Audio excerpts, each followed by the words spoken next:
Hi, welcome back guys. This is your sensei, back with another fanfiction. This is the first part of What If Naruto Masters Storm God's Power? Now before starting, please give this video a like and subscribe to the channel if you want more videos like this. Now let's get into the fanfic. Arg, Ero Sennin.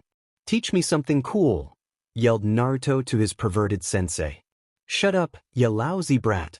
Here now try this, said Jiraya as he flashed through the hand seals for the summoning jutsu and summoning the Toad Gamma.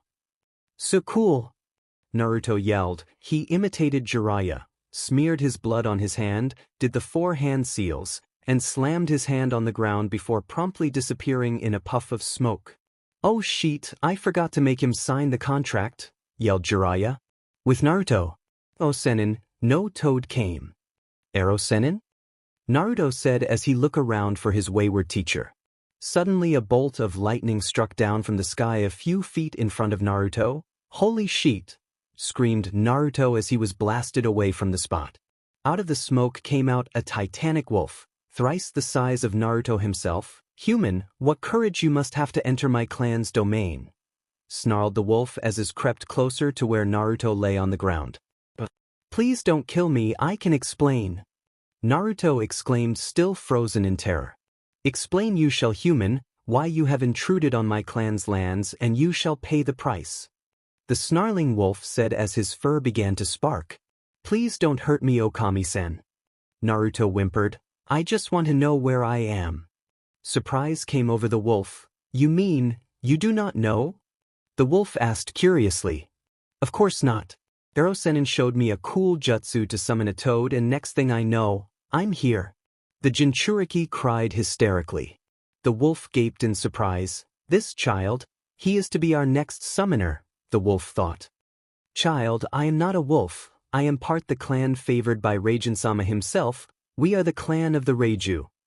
Naruto stared at the now identified Raiju, and the Raiju stared back. This staring contest continued for some time until Naruto, after gathering enough courage to reply, asked, So, where the hell am I? The Raiju was at a loss for words, before coming back to the present and responding, Gaki, you are at Raiteningu, Lightning, Mountain, the home of the Raiju. Why am I here? Naruto asked. The Raiju sighed before saying, My name is Hikari, and now follow me, Gaki, you will now speak to our elders. Some time later, Hikari, why have you brought the intruding human to me? Asked the first elder, Raijin, as wind began to pick up around him. Raijin-sama, this human, had tried to summon a toad, and I assume he did not sign the toad contract and was reverse summoned here, said Hikari. You take us for fools, Hikari? There is no way a mere human is destined to summon you, said another elder, Notorin. Hikari, you are one of our strongest and most trustworthy Raiju, but this is hard to believe, said elders. Bishojo said gently. Bishojoheim, you may not believe it, but that is what he said, Hikari said in response. Call the brat in, Hikari, and we shall be the judges of whether or not it is the truth, said the final elder and leader of the council, Shirue. Hikari called in Naruto. Now tell us, human, how you came to be here, said Raijin. I tried to summon toads like Ero Sennin showed me how to, but I ended up here, Naruto said defiantly. Do you expect us to believe this? What sage would be stupid enough to have an apprentice summon without signing the contract? Said Notorin. Hikari-san, what contract are they talking about? Asked Naruto. Naruto, to summon toads or another animal you have to sign a contract with the clan allowing you to summon them, said Hikari. What does that have to do with me getting back to Konoha and kicking Ero Sennin's but forgetting me here? Asked Naruto. It is safe to assume that the child has not come here on purpose, but the question is what we do with him? Asked Bishojo. I propose we kill him, said Notorin. Are you mad, Notorin? Has this child done us any wrong? Said Raijin. Naruto, is it? Shirue asked Naruto, to which Naruto nodded. Well, we can decide what we do with him after he elaborates more on the circumstances that led him to come here. The faces of the 4 elders looked at Naruto expectantly. Naruto looked at the elders before saying, Well, I wanted training to become a Chunin during the Chunin exams 1 month away, so I found Ero Sennin and he summoned a toad. Said Naruto, I asked him to train me to do cool things like that, and after a lot of convincing he agreed to teach me. He summoned the same toad again. He called him Gamma, I think, said Naruto before looking at the elders. Bishoujo sighed. Proceed, child. Naruto nodded and continued. I asked him how to summon toads and if he could show me some cool jutsu. He showed me the hand signs and then I did them and slammed my hand on the ground like I saw him do, and suddenly I ended up here, exclaimed Naruto. Now we know of the circumstances, we can do two things: send him back to Konoha through the portal to Fire Country, or we can train him for the Chunin exams and make him our summoner. As it is obvious he is destined to be our summoner, I vote we do the second one. Said I am willing to accept him being trained by us only if he proves he will be a fine summoner, Bishoujo said. Shurue nodded. That has to mandatorily done. The element test, capability test have to be done. He said. Then I am fine with it. Bishoujo responded. I am fine with it as well. Said Raijin. I say we throw him out of our home and kill him, Notorin said. Well, the test shall be conducted. Hikari, you will conduct these tests yourself, said Shurue. Yes, my lord, said Hikari. Naruto, first take this paper and channel your chakra through it, said Hikari. Naruto channeled his chakra through the paper. The paper split into fourths and each fourth crinkled. Good Naruto, your chakra natures are wind and lightning, you have passed. Hikari and Naruto went to a training field. Naruto, you will engage with me in a taijutsu fight, said Hikari. Okay Hikari, don't expect me to hold back, said Naruto before charging to attack Hikari. The bout was brief, lasting only 10 seconds, with Hikari rushing at Naruto and knocking him down by hitting Naruto's head with his paws. Elders, Naruto has potential. He has a strong wind and lightning affinity, perfect for us Raiju. He also has decent taijutsu for his stature. He is ready to be our summoner with some training. It is decided then, Naruto will be our newest summoner, said Shurue. So you're saying you guys will train me for the Chunin exams? Naruto asked excitedly. Yes Naruto, we will be training you in our scared ground within the Rateningu mountain itself, the Cave of Sparks. This cave is special. Due to the powerful jutsu casted by our ancestors, time inside it passes far slower than outside of it. 1 day outside is 10 days within the cave, said Shurue. So cool! Naruto exclaimed. What will I be learning there? Cool jutsu? Or your clan's fighting kata or? Naruto, do not get so excited. You will have a total of 300 days inside the cavern, the first 100 of which will be spent improving you mind and body. You may have passed our exam, but it was by a small margin, said Hikari. Hikari, I want to learn jutsu or I won't be able to beat Sasuke and Neji team, Naruto exclaimed.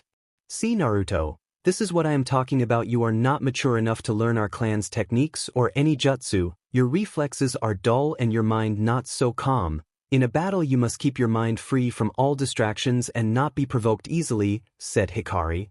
I promise though at the end of your training you will be able to go head-to-head with me at least. Enough.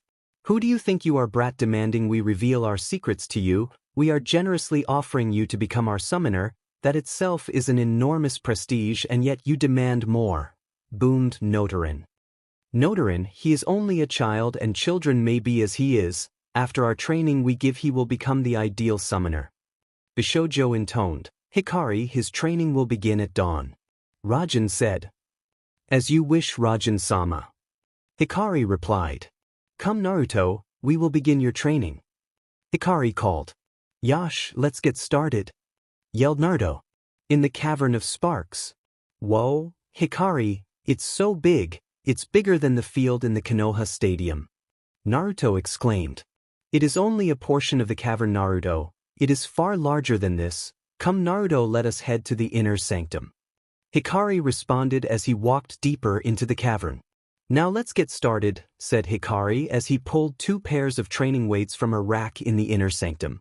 Naruto, put these on and run 20 laps around the ground. The ideal time is 5 minutes. The total distance will be 5 kilometers, so you will need to cover 1 kilometer in a minute. Hikari, that's so fast though, I'm not even sure if Kakashi-sensei can run that fast, and I have to do it while wearing weights, Naruto exclaimed. If you want to continue with the training you will run, Naruto. By the end of the week I want you to be able to run at that speed. We will increase your speed from there. Hikari replied. Naruto began to run as fast as he could. He began to pick up speed and unconsciously fueling himself using his chakra to enhance his legs. Hikari nodded as Naruto finished the first 10 laps in 5 minutes. He knew that Naruto was fueling his limbs with chakra as the weights were weighing him down. What's the time, Hikari? Naruto panted as he finished his final lap. Naruto, you finished in 12 minutes, more than double the ideal time. We have 1 week to bring up your speed, replied Hikari. So what next, Hikari? Naruto asked. You will have to improve your reflexes. Follow me to another chamber, Hikari said. As soon as they came to another chamber filled with swinging logs suspended by ropes, now Naruto, go through the swinging logs without getting hit, Hikari commanded. Easy peasy, Naruto said as he ran towards the course and began to go through it only to get hit by the second swinging log. Easy peasy is it, Naruto? Hikari chuckled. Naruto went back to the swinging logs grumbling about stupid sadistic wolves. Naruto repeated the course, this time with a little bit more success, making it to the 5th log out of the 20 rather than the second one. Hikari struggled to restrain his laughter at seeing a disgruntled Naruto stand up after being knocked down only to be knocked down again by the same log.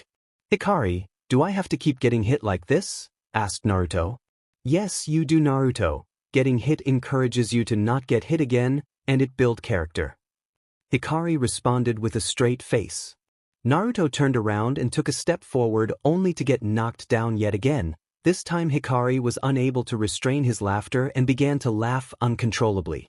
This routine continued for some time until Naruto finally completed the course without getting hit. Naruto, you have finally finished the course. Starting from tomorrow you will go through the course twice a day until you can get through it flawlessly, after which you will start to go through it blindfolded.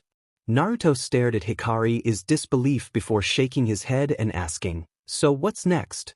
Hikari thought for a while before saying, well, Naruto, that will be enough for today. Tomorrow I will start you on something new. Now you may go to sleep or continue training. It is your wish. I'm gonna go to sleep, said Hikari. Naruto nodded and was about to go to sleep on the pad Hikari laid out on the floor before saying, actually Hikari, I want to go through the course a couple more times before I sleep. Hikari nodded before going to sleep. Naruto went to the course before taking a deep breath and going through the course. The first few times he was knocked down, but he soon began to get the hang of the exercise, getting through the course untouched most of the time. After an hour of practicing, Naruto decided it was enough and went to sleep with a smile on his face. The next day, Naruto wake up, coaxed Hikari. What the hell, Hikari, waking me up so early, said Naruto before going back to sleep. Hikari sighed before smirking. Hikari pushed Naruto gently as possible under the swinging logs course before sitting on his hind legs, waiting for Naruto to wake up. Naruto yawned before waking up and rubbing his and turning his head only to see a log swinging at his head at high speeds and getting knocked aside. Hikari let out a chuckle which turned into a full-blown laugh. Naruto got up with a tick mark on his head before grabbing a rock from the cavern floor and chucking it at Hikari. Hikari easily dodged it before saying, chill kid, it was all in good fun. Naruto glared at Hikari and sat down. What are we doing today, Hikari team? Naruto asked with a smirk. Don't call me Team Naruto. Remember, I'm the one training you, Hikari chuckled. To answer your question, as an addition to running and going through the log course, you will also be doing chakra control exercises in preparation for you to learn jutsu, said Hikari before handing Naruto a leaf. I want you to cut that with your chakra, and before you start or say anything you will also be learning the Kagebunshin no Jutsu from this scroll to speed up your training, said Hikari as he tossed a scroll to Naruto. Hikari, I already know the Kagebunshin no Jutsu, Naruto said before forming 10 Kagebunshin. Hikari laughed. That's not the Kagebunshin no Jutsu. You would not have nearly enough chakra to make 5 of them, much less 10. Hikari said before padding up to one of the bunshin and touching it only for his paw to hit a solid mass. Hikari's jaw dropped. Holy shit, this kid can already do the Kagebunshin, he thought.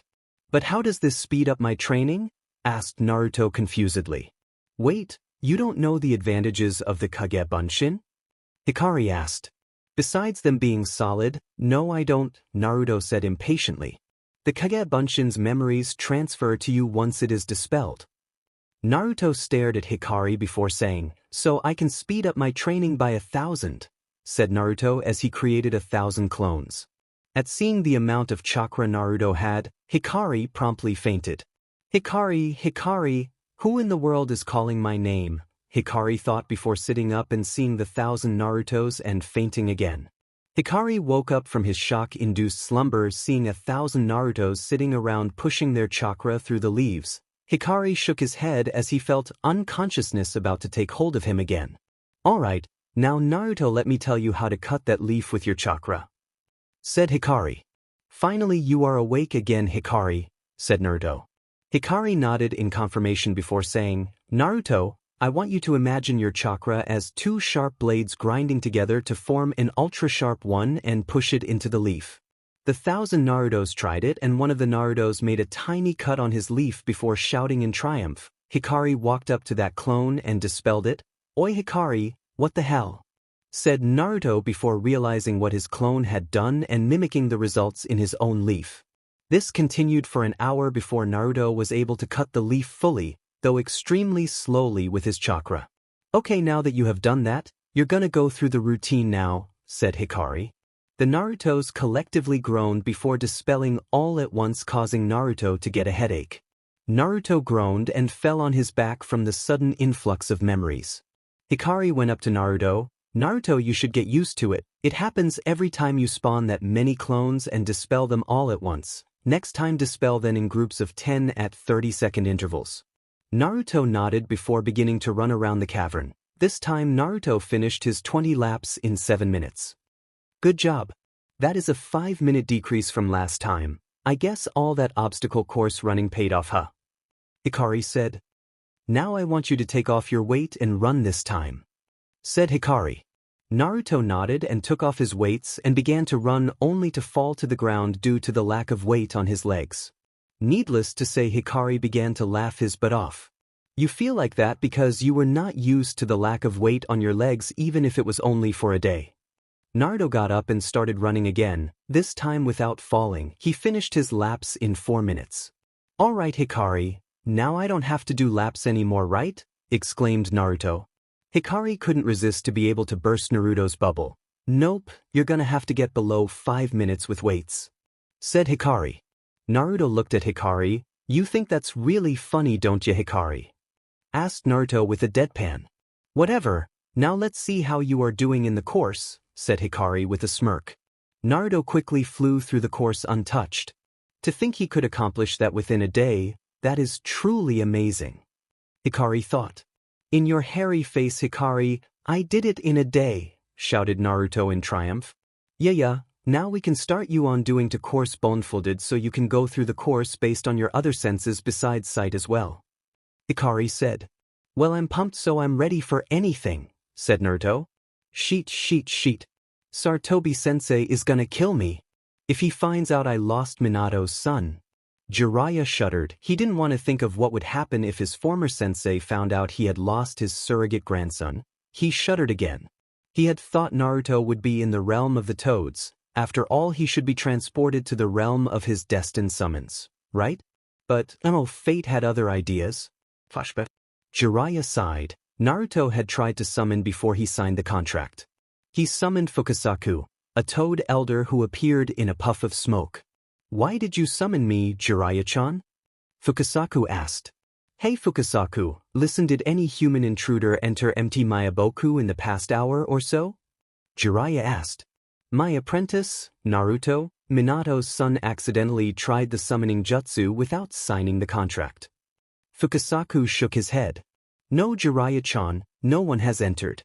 Minato's son, you say? He may have incorrectly done it or something. Did a summoning seal appear? Asked Fukasaku. Yes, Fukasaku, a seal did appear, I'm sure of it. Jiraiya said.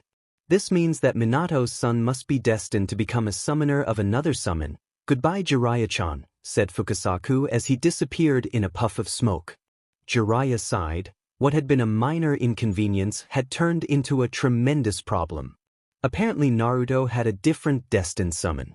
Flashback and, what am I going to do? Jiraiya thought. First some research, then I can go face my doom in the hands of Sensei. He decided.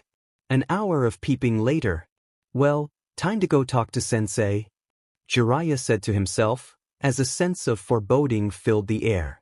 Jiraiya slowly walked up the stairs to the Hokage's office. With each step his courage grew weaker and he began to fear the wrath of the god of shinobi. Jiraiya entered the office. The Hokage's eyes looked at him before he asked, "Where is Naruto-kun, Jiraiya?" After those 4 words came out of the Hokage's mouth, an ominous aura surrounded him. "Did you forget, Jiraiya, that I have an all-seeing ball? Or that I would be keeping an eye on Naruto? I saw you go peeping as soon as Naruto was summoned to who knows where," thundered the 3rd Hokage, each word thundering down on Jiraiya's head like a hammer. "Do you not care what happens to him? Sensei, I forgot to make him sign the toad contract before he tried to summon a toad, and he ended up being summoned somewhere else." Jiraiya whimpered, terrified of the wrath the Hokage would bring upon him. "Now Jiraiya, what are you going to do to get back Naruto?" the Hokage asked. "Well, you see, Sensei, the same thing happened to me, right?" said Jiraiya, which the 3rd Hokage nodded. "I was thinking that Naruto would come back before the Chunin exams, just like I did," Jiraiya said, unsure if he had phrased his words correctly. "Jiraiya, you have 2 weeks to bring back Naruto to this village, or else," Sarutobi said, leaving the threat hanging in the air. After seeing Jiraiya nod, he added, "Good."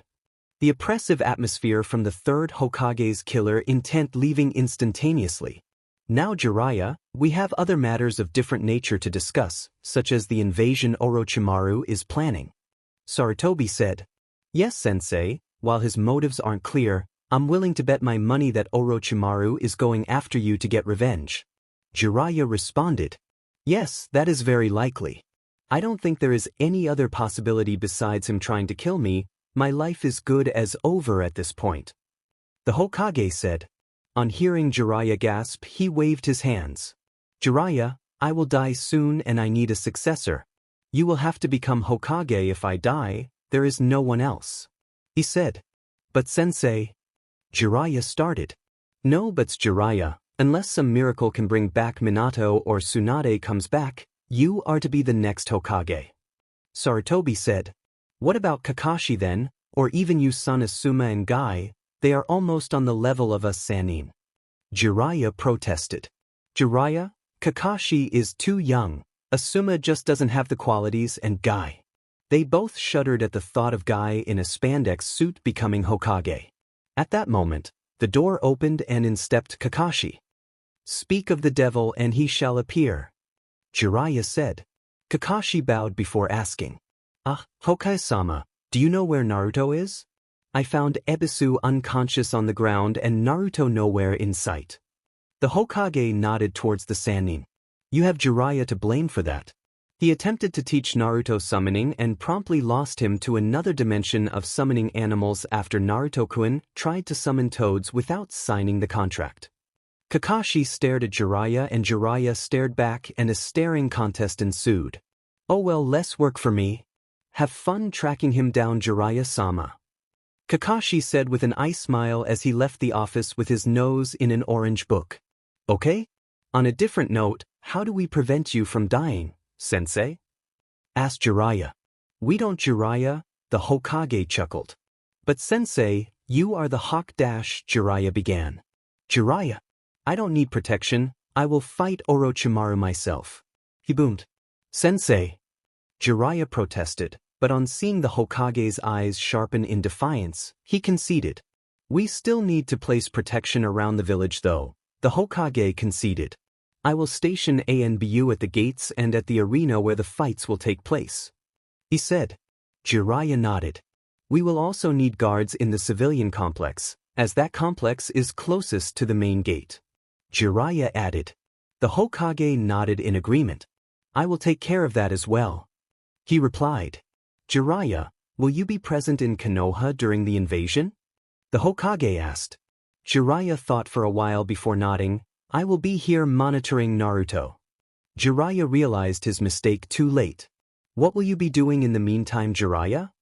the Hokage asked quietly, his oppressive killing intent weighing down on Jiraiya. I will be looking for Naruto, of course," he stuttered. "Very well. Jiraiya, if you don't mind, Could you go spy on Orochimaru's Oto bases and see if you can get any information about the invasion? The Hokage asked. I was planning on doing just that. After all, I am free since I lost Naruto. Jiraiya cursed at his mistake as he felt the Hokage's glare upon him, before quickly covering up. Who I will be looking for as well. I will be going then, sensei. Jiraiya said as he walked out the room. The Hokage nodded before adding. Be careful, Jiraiya. Orochimaru will not be forgiving if you are found out. Jiraiya nodded and exited the room. Hiruzen Sarutobi sighed. He really was getting old. Time for my hobby. The Hokage said as he pulled out his crystal ball and looked at the female side of the hot springs. Silent perverted giggles filled the room. Well, I need to get more equipment. I lost all my kunai and shuriken on that last mission. Jiraiya thought as he made his way to the merchant's district of Konoha. Never seen that store before, let's go try it out. He thought as he made his way to the weapons shop, Higarashi's weapon shop. He entered the shop to be greeted by the sound of, Welcome to Higarashi's weapon dash. Oh my gosh, you are Tsunade's teammate. The bun-haired girl blurted out. Look to what I have been reduced to, just Tsunade's teammate. Jiraiya chuckled. The bun-haired girl blushed. My name is Tenten, Jiraiya-sama. What would you like? She asked. Well, I would like 100 kunai, I lost mine on a mission. Jiraiya said in response. What happened, Jiraiya-sama? That is if you don't mind me asking. Tenten asked. Of course I wouldn't mind a question like that, especially if it comes from a pretty girl like you. Jiraiya winked as he saw the girl blush again. Well, I lost them when I was spying on Takigakure, the rest of the information is top secret. He continued. Here are your kunai, said Tenten as she handed him 100 kunai sealed in a scroll. Thank you and goodbye then, Tenten, said Jiraiya before he left the shop. I have just enough time for a little research before I go to Oto. Jiraiya thought as he walked towards the hot springs.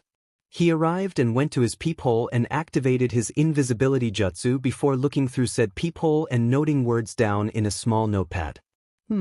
Should have asked Sensei if he wanted to join me here. Oh well. What exquisite beauty. That one looks like Naruto's teammate, Sakura. Oh sheet. I'm peeping on little girls. Jiraiya thought. I'm a Pefli, yelled Jiraiya as he peeped, before realizing his mistake. Oh sure dash, he said when there was a sound from the hot springs. There is a pervert peeping. Get him. Jiraiya thought it would be wise to run for it. I just got away. Demon does Naruto's teammate pack a mean punch, just like Tsunade. In fact, he thought before giggling. Well, time to go to Oto, he thought as he made his way to the village gates. Sometime later with Jiraiya. The guards should come back in a few minutes. I have only a small window to get into the base. Jiraiya thought as he made his way through the forest area surrounding Otogakure. Jiraiya slipped into one of the entrances above ground unnoticed and proceeded down a set of stairs. The stairs lead to a corridor dimly lit by a handful of torches mounted on the walls in a medieval fashion. Jiraiya crept across the floor and on hearing guards approaching, he quietly slipped into a room. Jiraiya gasped on seeing the dozens of people suspended in clear glass containers filled with some sort of liquid. Orochimaru's tendencies haven't changed over the years, have they? Jiraiya thought grimly. He went to a cabinet and threw out the files before burning them with a quick katan jutsu before exiting the room. He continued across the corridor gasping as he heard a familiar voice. That voice, it's Orochimaru's, it unmistakable. But what is he doing in one of his smallest bases? The only potential tactical advantage this has is that it is close to the border of Hai no Kuni. Jiraiya's eyes widened before berating himself. Of course Orochimaru would launch his attack from somewhere close to Konoha. He quickly engaged his invisibility jutsu before slowly entering the room. Kabuto, you have already infiltrated Konoha and successfully made Sasuke pass the first and second exams. Thanks to you my plans will be able to execute it without a hitch, Orochimaru said. Yes, my lord, it is my duty to serve you, responded another voice. Kabuto, pretty sure there is a Konoha shinobi by that name in the Chunin exams, he must be a spy. Jiraiya concluded, but why does he want Sasuke? He pondered. During the second exam, I will enter as a genin and plant my curse seal on Sasuke. Orochimaru informed Kabuto. Then I will have the Sharingan. On hearing this, Jiraya's eyes widened. He wants Sasuke to defect. He thought before quietly creeping out of the room. Jiraya silently crept out of the base, only having to knock out a single Otonin who had spotted him before sealing the body in a scroll. Sensei would want to interrogate an Otonin. Jiraya thought as he sealed the Otonin's body. Jiraya quickly crept out of the base before running into the forest. Intruder! An intruder has entered the village. Yelled an Otonin. Sheet! Thought Jiraya. In a few moments the place would be swarming with Otonin. Jiraya quickly silenced the screaming Oto shinobi with a kunai to the throat and taking out the rest of his ream with a katan, Gokakyu no Jutsu, fire release, great fireball technique. With Orochimaru. On hearing the cry of intruder, Orochimaru cursed. Jiraya, you will not enter my base today. Not knowing Jiraya was trying to exit the village when he was spotted by an Oto guard. Shall I take care of him, Orochimaru-sama?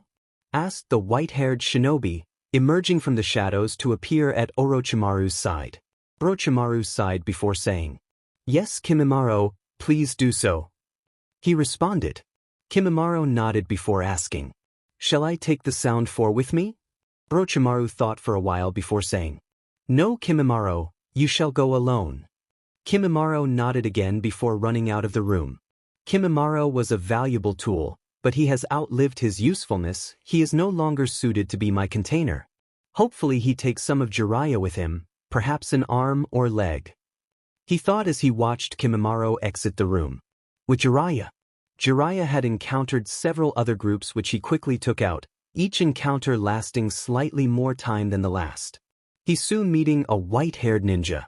Jiraiya of Sannin, you will not escape Otogekyure today, said the shinobi before pulling out a bone from one of his arms. I am Kimimaro, one of Orochimaru-sama's elite ninja. Jiraiya cringed as he saw the now-named Kimimaro pull out the bone from one of his arms. Jiraiya slid into his fighting stance, already knowing it would not be an easy battle before smirking. Kimimaro immediately rushed at him. Dance of the Camellia, he said as he vanished. He reappeared behind Jiraiya, starting a vertical slash. Jiraiya blocked with the gauntlets on his arms, which shattered under the impact of Kimimaro bone sword. Jiraiya jumped away from Kimimaro before flashing though the seals for a summoning jutsu and summoning Gamma with a cry of Kuchios no Jutsu. Gamma, he is the opponent. Be careful, one of his blows was strong enough to shatter one of my gauntlets. He said as he and Gamma ran at Kimimaro. Kimimaro started rapidly slashing, each of his slashes being blocked by Gamma by use of his gauntlets. Kimimaro suddenly vanished, leaving an after image where he had been before. He reappeared behind Gamma with his eyes closed and his sword in the position of a completed slash. Gamma's gauntlets shattered. I'm sorry, Jiraiya, I wasn't much help. Gamma said as he dispelled in a puff of smoke. Jiraiya stared at his opponent grimly. He has to be killed, there is no capturing him. He thought as he created a Kage Bunshin, Keten, Gamea Enden, fire release, toad oil flame bullet. He yelled as he spewed oil from his mouth and his clone letting out an inferno of fire from its mouth. The oil splashed on Kimimaro before being ignited by fire, effectively burning him. To Jiraiya's surprise, Kimimaro came out of the inferno relatively unscathed. Jiraiya cursed, he would have to bring out another summon. Kuchios no Jutsu, he said for the second time that day. The boss toad Gamabunta appeared. Why have you summoned me, Jiraiya? He thundered. We don't have time, Bunta, we have a fight. Gamabunta nodded before pulling out his tanto and slashing at Kimimaro. Kimimaro gracefully dodged before activating his cursed seal. I will beat you with the power of Orochimaru-sama himself, he said as black markings crept over his skin. Gamabunta, now! Yelled Jiraiya as they launched a collaboration technique. Katan, Gameo Enden! Yelled Jiraiya as he spewed a large torrent of toad oil and Gamabunta let loose an enormous inferno engulfing Kimimaro.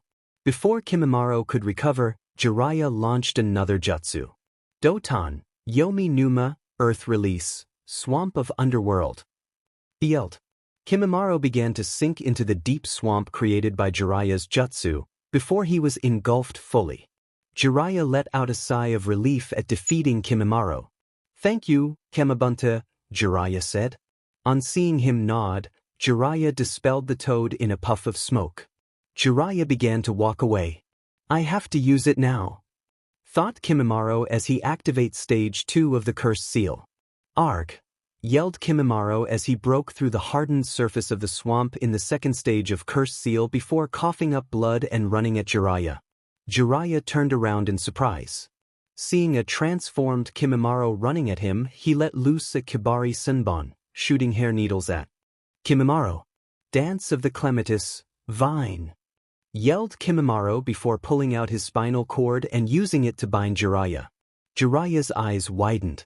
That kid pulled out his spine. He thought before executing a Hari Jizo, Needle Jizo, using it to surround his body to protect it from Kimimaro's attack.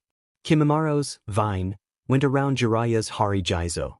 "Dance of Clematis, Flower," said Kimimaro as he encased his hand with an indestructible bone drill. He rushed at Jiraya, yelling as he plunged his hand into Jiraya's defense. Jiraya quickly released his Hari Jizo, immediately sending a Ranjishigami no Jutsu, Wild Lion Mane technique, at Kimimaro. Kimimaro moved his bone drill at the attack. Jiraya gritted his teeth holding up the jutsu. Kimimaro's eyes widened as he saw his bone drill reduce to dust before coughing up blood. At the momentary opportunity, Jiraya used Duotian, Yomi Numa. Kimimaro, still coughing, began to sink into the swamp of Jiraya's jutsu. He soon was completely engulfed in the swamp. "If I am to die, I will take him with me," thought Kimimaro before using Dance of the Seedling Fern. Jiraya, on seeing elongated bones rapidly erupt from his swamp, jumped back, landing a safe distance away.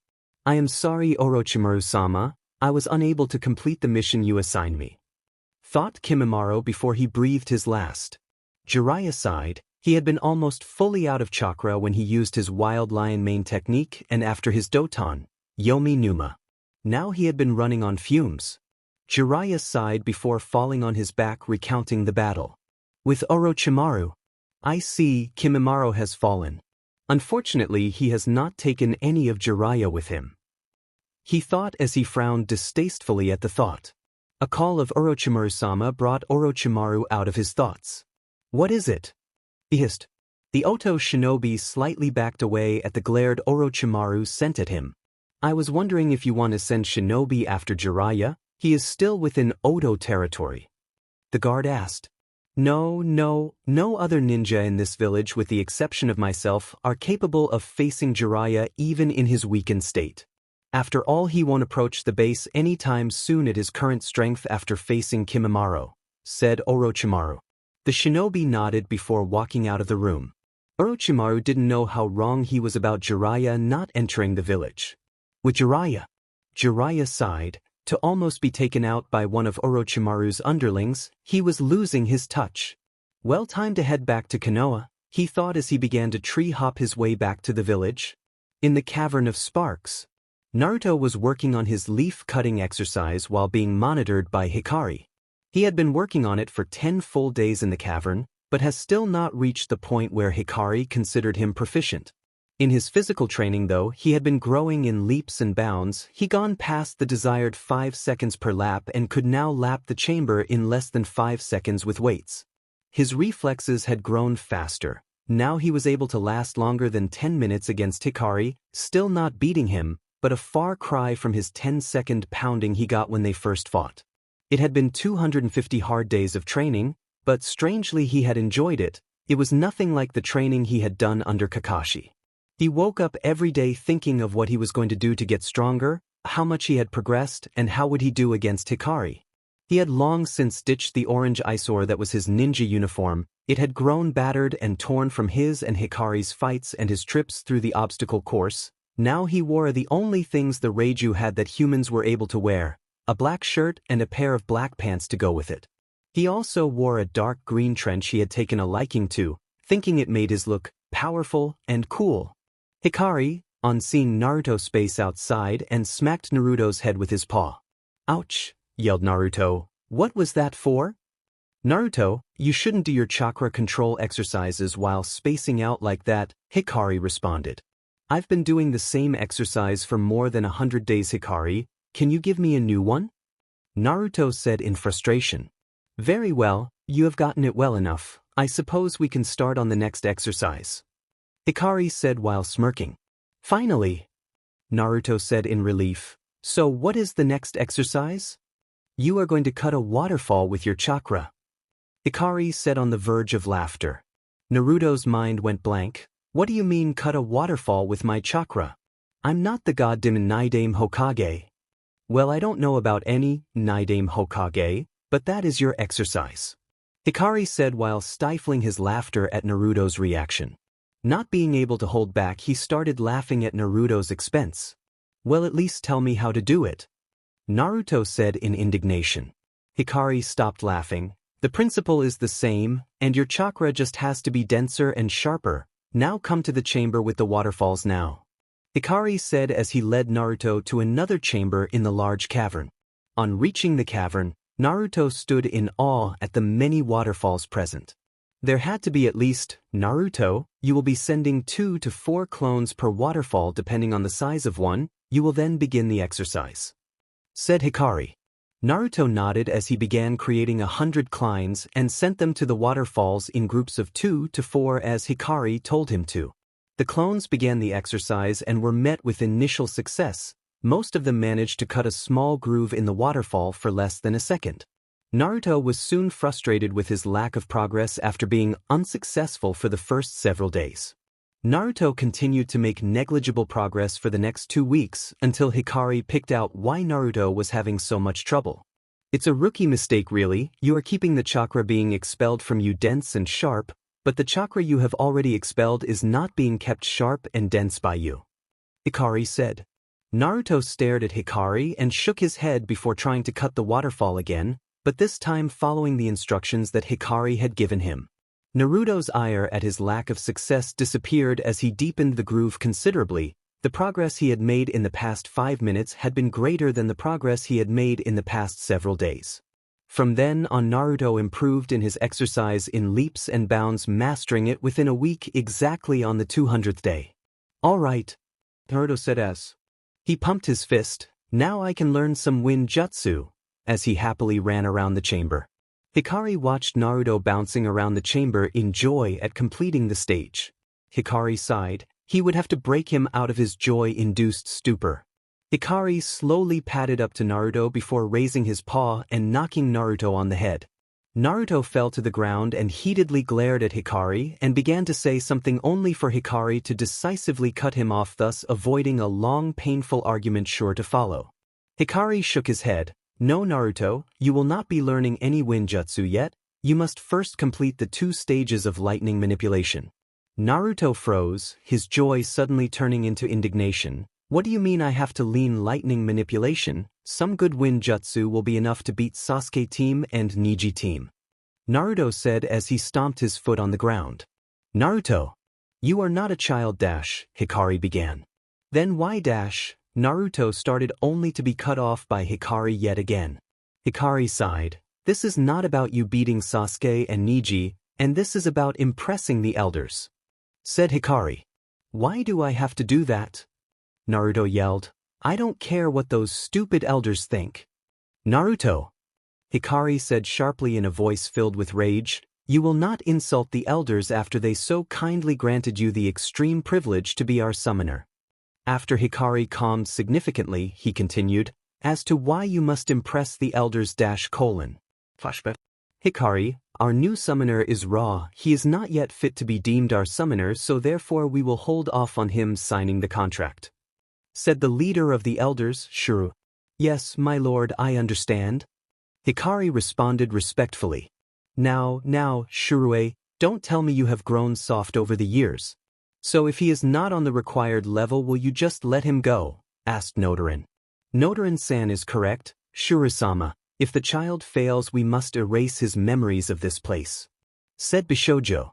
Tsk Bishojo, That is not what I mean, Nodorin chuckled. I mean according to the decree of Otsutsuki-sama, our first summoner. In order to maintain the balance we must kill him if he fails to stand up to our expectations, said Nodorin.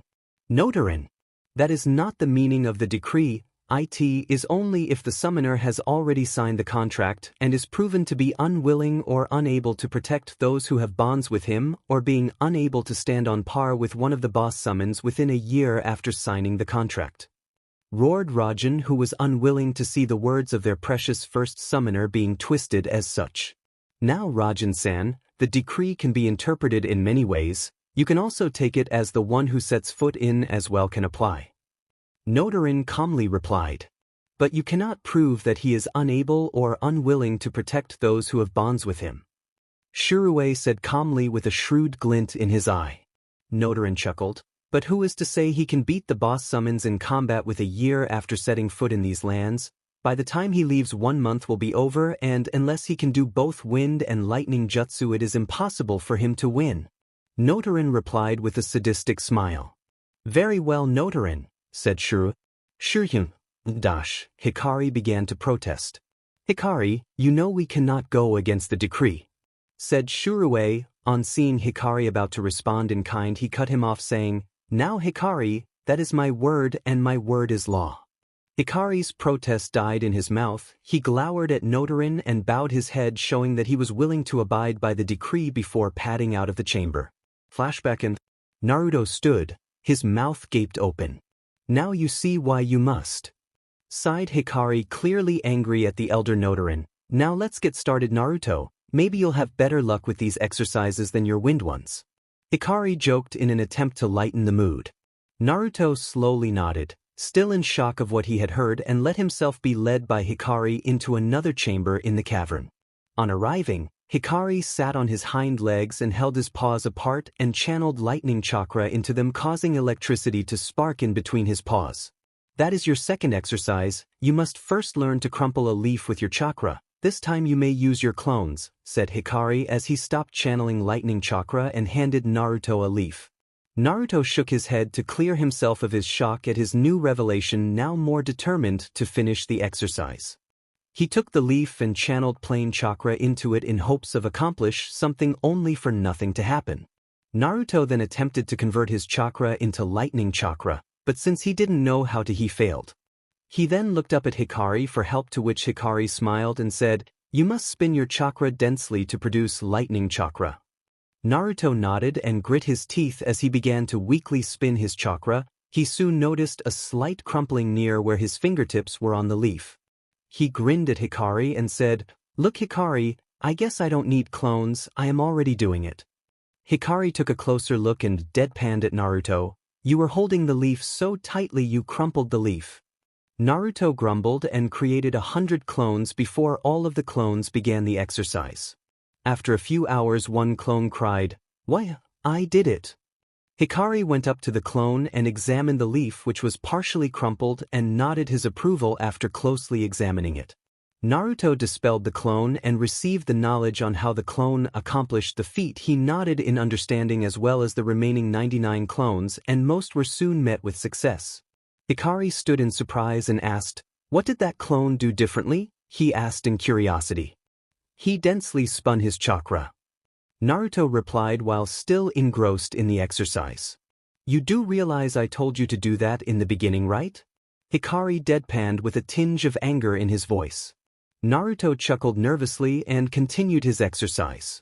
By the end of the day Naruto managed to slightly crumple the entire leaf. By then end of the week he crumpled the leaf fully. After an additional few days, exceeding the time he had taken for the wind exercise by 2, he finally completed the exercise, allowing Hikari to finally allow him to move on to stage 2 of the exercise. Hikari even added an incentive. If he could finish the exercise in less time he had than for the wind exercise, he would give him 2 scrolls each detailing an A-rank jutsu for each element as well as teaching him the basic jutsu for each element. Naruto soon began the second exercise, which was not only frustrating but very painful to say in the least, as when he failed to arc the electricity it would shock him. After 50% of his time he spent in mastering the wind exercise, he managed to hold an arc of electricity between his 2 index fingers when they were an inch apart. "So am I done?" Naruto asked hopefully. "No, Naruto, the arc is too small. I want you to create an arc when your fingers are at least a foot apart," replied Hikari as he shook his head. Naruto sighed in frustration and went back to work. Finally, after a week, when 80% of the time he spent on the wind exercise was over, Hikari decided to give him a hint that Naruto was supposed to figure out on his own. "Naruto, you can control the electricity, you just have to direct it between the point of origination and the point of ending," said Hikari. "Eh?" said Naruto, clearly not understanding what Hikari had said. Hikari sighed. "Listen, I'm going to explain this very simply," Hikari said. "You have to have one fingertip be the opposite charge and the other be the negative charge." Hikari said slowly. On seeing Naruto not understand, he sighed at having to explain the exercise like he would to a complete idiot. You spin your chakra one way to make a normal thingy for one hand, and spin your chakra the other way to make an opposite thingy, and since opposite thingies attract, electricity will come between them, said Hikari. "Oh," said Naruto while nodding his head in understanding before widening the gap between his fingers by 2 more inches. Hikari shook his head and said, "Baka," under his breath. Within a week, exactly a day more than he took for his wind exercise, he completed it on the 225th day. "Mo Hikari, can I please still have the jutsu scrolls?" Naruto pleaded to an unrelenting Hikari for the umpteenth time before finally relenting after an hour of continuous pleading. Hikari padded out of the chamber, reappearing a minute later with the scrolls in his mouth, and dropped them at Naruto's feet. On seeing Naruto eagerly about to open the scrolls, "Nope, you can learn them later. You must first learn the basic jutsu of lightning and wind, Raiten, Reikuhenge and Futon, Repusho, both C-rank jutsu. We will be skipping the D-rank jutsu as they tend to be useless," said Hikari. "You will first be learning Futon, Repusho. It is a useful jutsu. It can be used to push away incoming kunai and shuriken as well as boosting your own. Not only that, you can use it to push your enemies back away from you," Hikari said as he chuckled at seeing Naruto drool on hearing the applications for the jutsu. The Raiten, Reikuhenge, allows you to transform into a bolt of lightning which can travel in any direction. It is a very good jutsu for evasion and can be used to surprise your opponent, said Hikari as he used the jutsu, becoming a bolt and striking the ground in front of Naruto and becoming a Raiju again. "Wow. Hikari, when can I learn those jutsu?" Naruto asked eagerly. "You will be starting right now," Hikari chuckled. "Yada. I'm gonna learn a new jutsu, I'm gonna learn a new jutsu," he sang. Hikari sat on his hind legs and watched Naruto before calling out, "Naruto, if you don't come now I won't teach you the jutsu." On hearing the call, Naruto rushed to stand in front of Hikari. "Now I want you to move a few meters back and throw some kunai at me," said Hikari as he raised his frontal paws, said Hikari to Naruto. In his excitement, Naruto bounded back around 15 meters and threw his kunai with good accuracy at Hikari. Hikari channeled wind chakra to his extended paws and clapped them once before extending them and whispered, "Futon, Repusho," as he forcibly expelled the chakra from his hands, causing a gust of wind to pick up and push the shuriken back at Naruto. Naruto yelped as the kunai he had thrown rushed back at him and quickly dodged the incoming weapons. "What the hell, Hikari? You coulda killed me," yelled Naruto. Hikari chuckled at Naruto's outburst and said, "Naruto, if you had died then all your previous training was useless," said Hikari. "Now do you see what the jutsu can do, Naruto?" asked Hikari. "Hi," said Naruto. "Now can you tell me how to do the jutsu, and how come you didn't do any hand seals?" asked Naruto. "The only hand seal was the clapping of my hands I did when I gathered the chakra for the jutsu. Besides that, there are no hand seals," said Hikari. "You have to gather wind chakra in both of your hands, and on clapping your hands together quickly expel all the chakra. The chakra from both hands will clash and push outward, causing it to have a 360-degree effect, so you can use it when surrounded as well. Now do you understand?" asked Hikari, on seeing Naruto nod. "Now I want you to try the jutsu," said Hikari. "You will not be utilizing your training as this forms just a gust of wind, a blunt force," said Hikari. Naruto nodded. and began to gather dense wind chakra in his palms and clapped his hands while expelling the built-up wind chakra, creating a powerful gust of air and actually pushed Hikari back a few feet despite him using his claws in attempt to hold himself in place. Hikari stood straight surprised. Naruto had successfully done the jutsu with no problem whatsoever. Hikari's mouth fell open at the potential implications of what Naruto had just done. Naruto took one look at Hikari and burst out laughing. "Hi Hikari, you should see the look on your face," Naruto said through his laughter.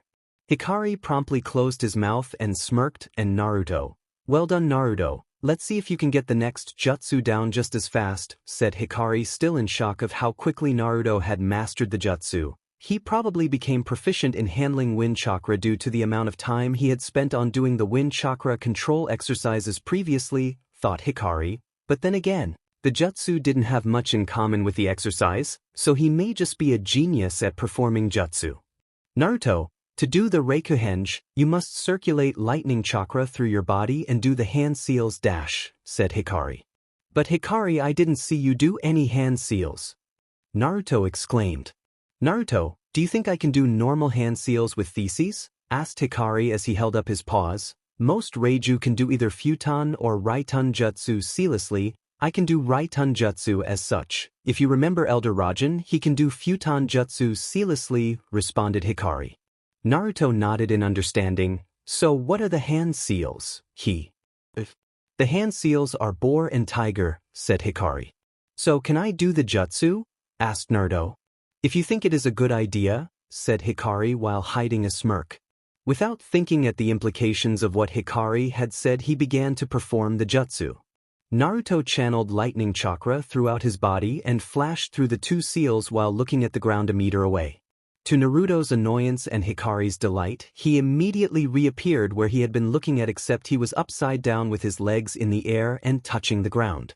"Hikari, you didn't say anything about where or how I would transform back," screamed Naruto in anger. Hikari backed away. "Well, you didn't ask," Hikari chuckled. Naruto grumbled about stupid wolves with sadistic tendencies before asking, "How would I do it correctly?" Hikari chuckled. "You probably noticed that you end up where you had been looking at when you performed the jutsu and about you landing upside down. Let's just say you should learn how to land on your feet," said Hikari as he howled in laughter. "Hikari, if you don't tell me how to do that jutsu..." Naruto let the threat hang in the air. Okay, calm down. I tell you, you circulated your chakra to the right, causing you to become the bolt from head to foot. If you change the direction of circulation, you will become a bolt from foot to head. That way you will land on your feet rather than on your head," chuckled Hikari. Naruto nodded, though not fully understanding what Hikari had said, and tried the jutsu again, this time aiming at the ground behind Hikari, and reappeared with success. "Hikari, is it possible for me to change direction while I'm doing the jutsu?" he asked. "That's the downside of the jutsu, you can't change your direction," said Hikari. Naruto nodded. "So what next, Hikari?" asked Naruto. Hikari shook his head. "Just because you were able to perform the jutsu doesn't mean you have mastered it, so I want you to keep practicing the jutsu until you reach some level of proficiency until midnight." "Oh yeah, and no shadow clones," said Hikari. Naruto nodded and began practicing the jutsu until past midnight, until Hikari told him to rest and that tomorrow was an important day. "Why is tomorrow so major?" asked Naruto as he rubbed his eyes out of slight fatigue. Hikari sighed in sadness. "Tomorrow is the day you head back to Konoha. You have completed your training earlier than expected and you must meet the boss summons before you leave," said Hikari while slightly dipping his head. He was going to miss Naruto. Naruto froze at the new. He had grown attached to Hikari and didn't really want to leave, or did he necessarily want to stay, as he wanted to see his friends again? Naruto nodded and went to sleep. Hikari padded out of the chamber and tried to go to sleep. Naruto awoke the next day and saw Hikari already awake. "Naruto, it is time to go," said Hikari. Naruto nodded and followed Hikari out of the Cavern of Sparks and into the open area of Raitenengu. Naruto sighed and followed Hikari. "We are almost near the area of the boss summons," said Hikari. They soon heard the howls of a large animal, or in Naruto's case, a large summon. Naruto and Hikari entered cave and soon saw 3 large Raiju sitting around a fire, more of a bonfire, and talking. "Oh, if it isn't our new summoner.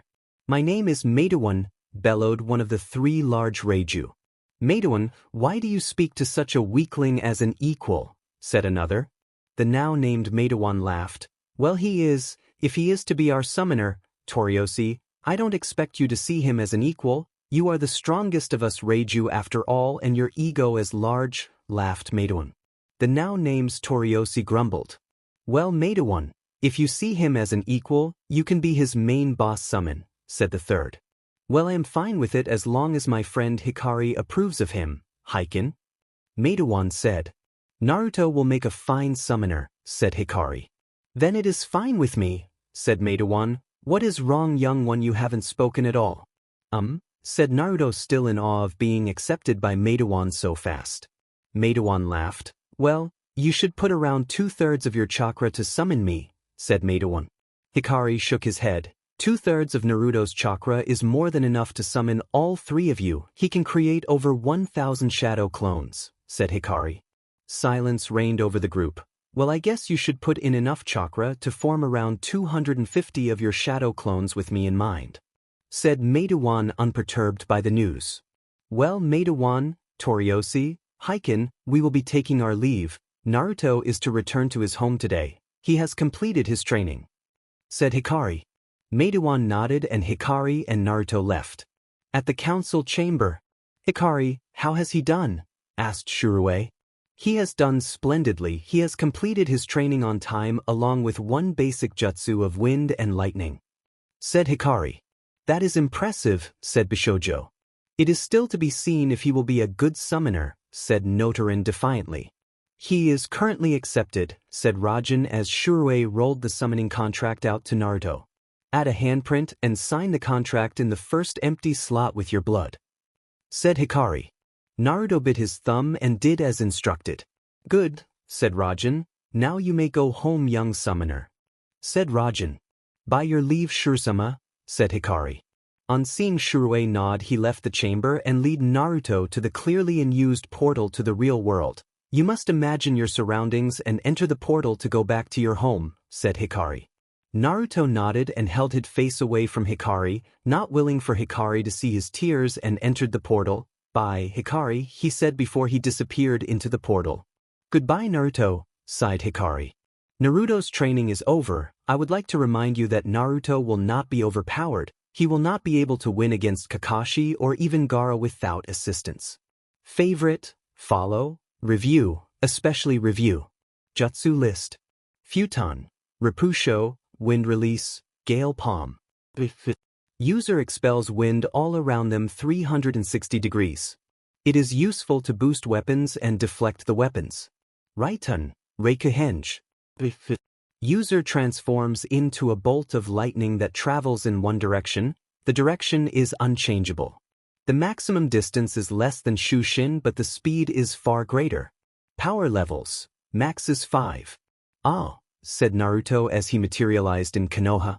All was well. It was a beautiful day. The flowers were in bloom, the sun shining bright, the animals peaceful, except for the small fact that Naruto had materialized in Konoha, just 100 meters above the tallest building, hence the screaming. I'll get you for this, Hikari. Damn you to hell, yelled Naruto at the top of his lungs, before seeing that if he fell the way he would land on a very pointy rod. Naruto gulped before saying, that is if I survive. In Raitenningu Mountain, I probably should have told Naruto that since we don't have an exact location, I would probably materialize him pretty far off from his destination. After all, Naruto does have a low attention span. Well, hindsight is 20/20, thought Hikari as he padded towards his cave dwelling. Back with Naruto. Naruto closed his eyes and extended his arms, silently preparing for his death, before remembering one of his new jutsu. On seeing the quickly approaching needle-like extension of the Hokage Tower, he quickly flashed through some hand seals with his eyes on the window ledge of the Hokage Tower and yelled, Raiten, Reikuhenge no Jutsu. Naruto temporarily transformed into a bolt of lightning and rematerialized on the window ledge of the Hokage Tower, which happened to be the Hokage's office. He was greeted with a kunai pressing against the base of his skull by an Anbu with a bird mask. Naruto, asked Jiraya, who was present in the office with the Hokage, giving a report on his latest mission. Yeah, it's me, I'm back. Naruto said as he glared at Jiraiya. Why the heck are you looking at me like that? Yelled Jiraiya. Yeah, thanks to you, Ero Sennin, I went to a distant mountain far from Konoha with only murderous beasts for company for an entire month. Exaggerated Naruto while the Anbu who had been holding the knife backed away into the shadows. PC, the place was probably a plain of green grass with talking bunnies, snorted Jiraiya. Well, I did get a cool summon, said Naruto while he slyly looked at Jiraiya to see his reaction. As if you dash, Jiraiya began. Jiraiya, that is enough, said Hiruzen Sarutobi, the third Hokage, giving Jiraiya a subtle glare. On seeing Jiraiya get cowed so fast, Naruto couldn't resist a comment. Yeah, Ero Sennin, listened to the old man, said Naruto with a smirk. That goes for you as well, Naruto, said the Hokage. Naruto ceased to speak as well. Now, Naruto, as much as Jiraiya and I would like to hear of your exploits over this past month, I suggest you wait outside. I and Jiraiya are discussing a matter of large concern. Naruto nodded, not wanting to risk the Hokage's wrath, and left the room. 10 minutes later, the door to the Hokage's office opened and Jiraiya stepped out. The old man says you can come in, Jiraiya said to Naruto. Naruto nodded and followed Jiraiya into the Hokage's office. Well, Naruto-kun, what have you been doing over the past month? Asked the Hokage. On seeing Jiraiya opening his mouth, the Hokage leaked out some killing intent towards him, causing Jiraiya to promptly shut his mouth with an audible clop. Well, I went to a really tall mountain called Raitaningu. Naruto responded with no small measure of pride. Raitaningu? Stuttered Jiraiya while the Hokage's eyes clearly shone with surprise and disbelief. Anbu, you are dismissed, said the Hokage, after the Anbu dispersed. Naruto, do you know what summon dwells there? The Hokage asked curiously. Yeah. The Raiju, not only that, but after one of them trained me I became their newest summoner, said Naruto with a smirk. Jiraiya stared at Naruto with his mouth agape while the Hokage stared at Naruto with a similar expression. Wow, Naruto, just wow. Jiraiya began. I'm surprised you would think we would believe that, said Jiraiya with a smirk. I'm not lying, yelled Naruto while stomping his foot. Heck, how would I even know what the place is called without going there?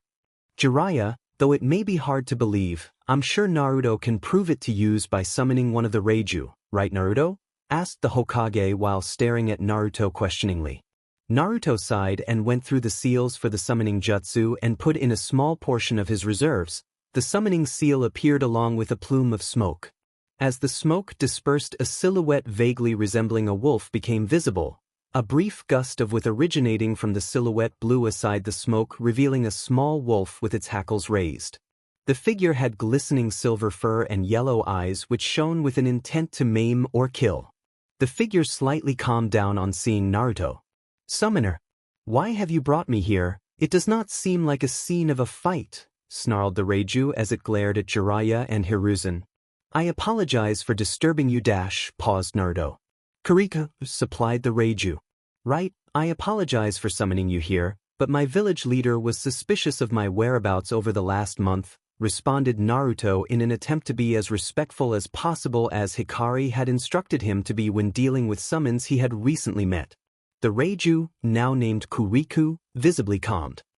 As it was under the orders of your leader, you shall be pardoned, but do not summon us needlessly. The summoning of Raiju are not for such menial things, said Kuriku. Naruto nodded his head as the Raiju dispelled in a plume of smoke. Now do you believe me? Asked Naruto. The Hokage and Jiraiya were still visibly in awe at the sight of the legendary beast. Jiraiya shook his head to clear it of his stupor. Now that we have seen it, I suppose we can believe you, Naruto, said Jiraiya while the Hokage nodded in agreement. You should have believed me from the beginning, grumbled Naruto. The Raiju matter aside, what have you been doing over the past month besides your frolicking with the Raiju, Naruto-kun? Asked the Hokage with a twinkle of mirth appearing in his eye. Frolicking? What I did was the opposite of that for the first day there, said Naruto. I was listening to them discuss whether or not they would kill me. Jiraiya stared visibly in shock. He had thought on appearing in their realm the Raiju would automatically accept Naruto as their summoner as the Toads had done for him. Well, as alarming as that sounds, I would like to know what you did besides your dealings with the Raiju, I hope you had trained up so you can put on a decent show in the Chunin exams, said the Hokage. Yeah, old man. I trained loads. I learned some cool jutsu and got lots faster, said Naruto. Well, as good as that is, what jutsu could you have learnt during your short tenure in their realm? Asked Jiraya, curious about what his wayward student had accomplished over the month. Now Ero-Sennin, that is a secret.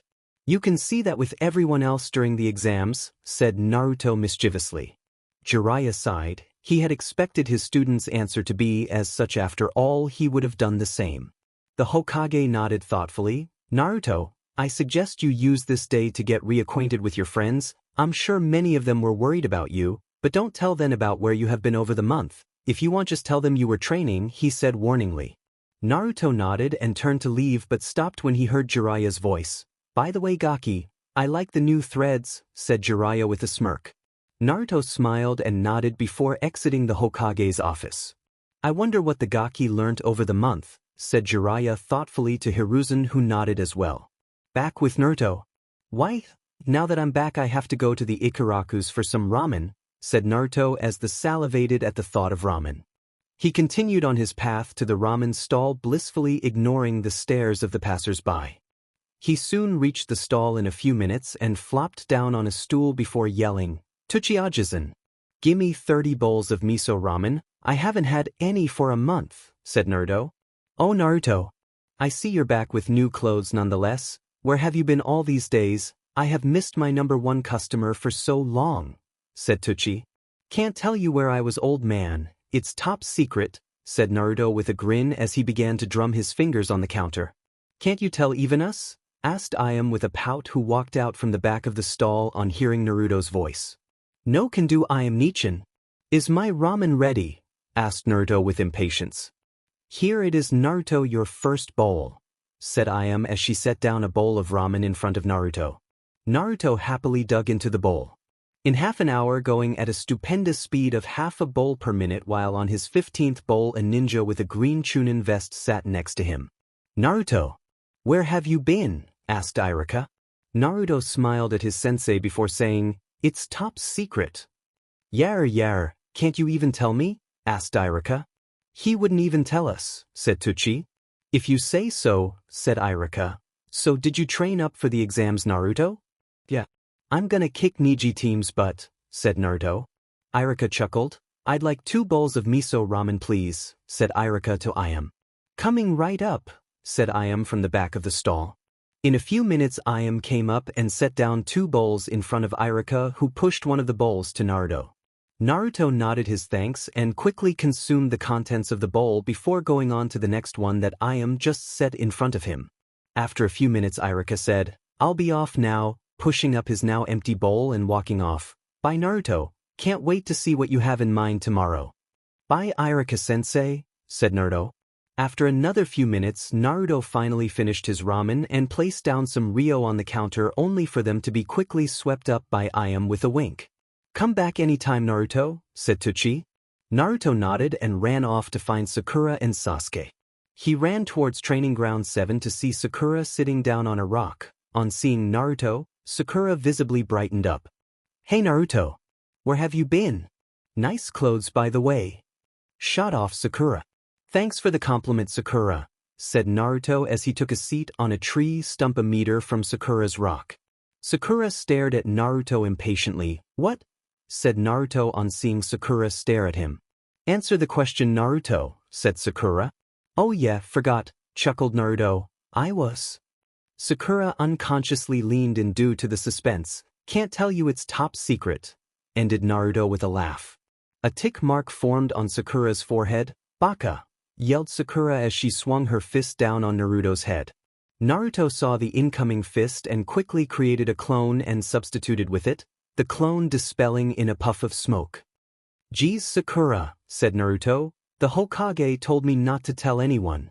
Sure, said Sakura disbelievingly.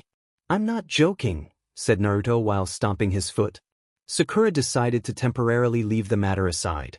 Did you train? Asked Sakura. Of course. I'm gonna beat Niji and Sasuke team, yelled Naruto. Sakura fought down her urge to punch Naruto again. If you could beat Sasuke, said Sakura with a smirk. Naruto huffed. Well, you will see soon anyway, responded Naruto as he got up. See you tomorrow, Sakura. Do you know where Sasuke is? Asked Naruto. Nope, responded Sakura. Bye, she said as Naruto walked away. Naruto walked by the hot springs and saw a familiar person crouched down in front of a peephole giggling and noting things down in his notebook. Naruto smiled mischievously before yelling, "It's a pervert peeping." Jiraiya turned around and saw Naruto. On hearing the furious screams of the women in the hot springs calling for blood, he gave Naruto the finger and ran into the woods, followed by several women in towels rushing after him in hot pursuit. Naruto followed the mob of women into a clearing where they grouped together and started beating the object in between all of them. After a few minutes, the women walked away, leaving a figure laying down with blood splattered all over him. Naruto walked over to the now bloody Jiraiya and said, "Hi, Arrow Sennin." Jiraiya glared at Naruto before pulling out a napkin and wiping his face to clear the blood.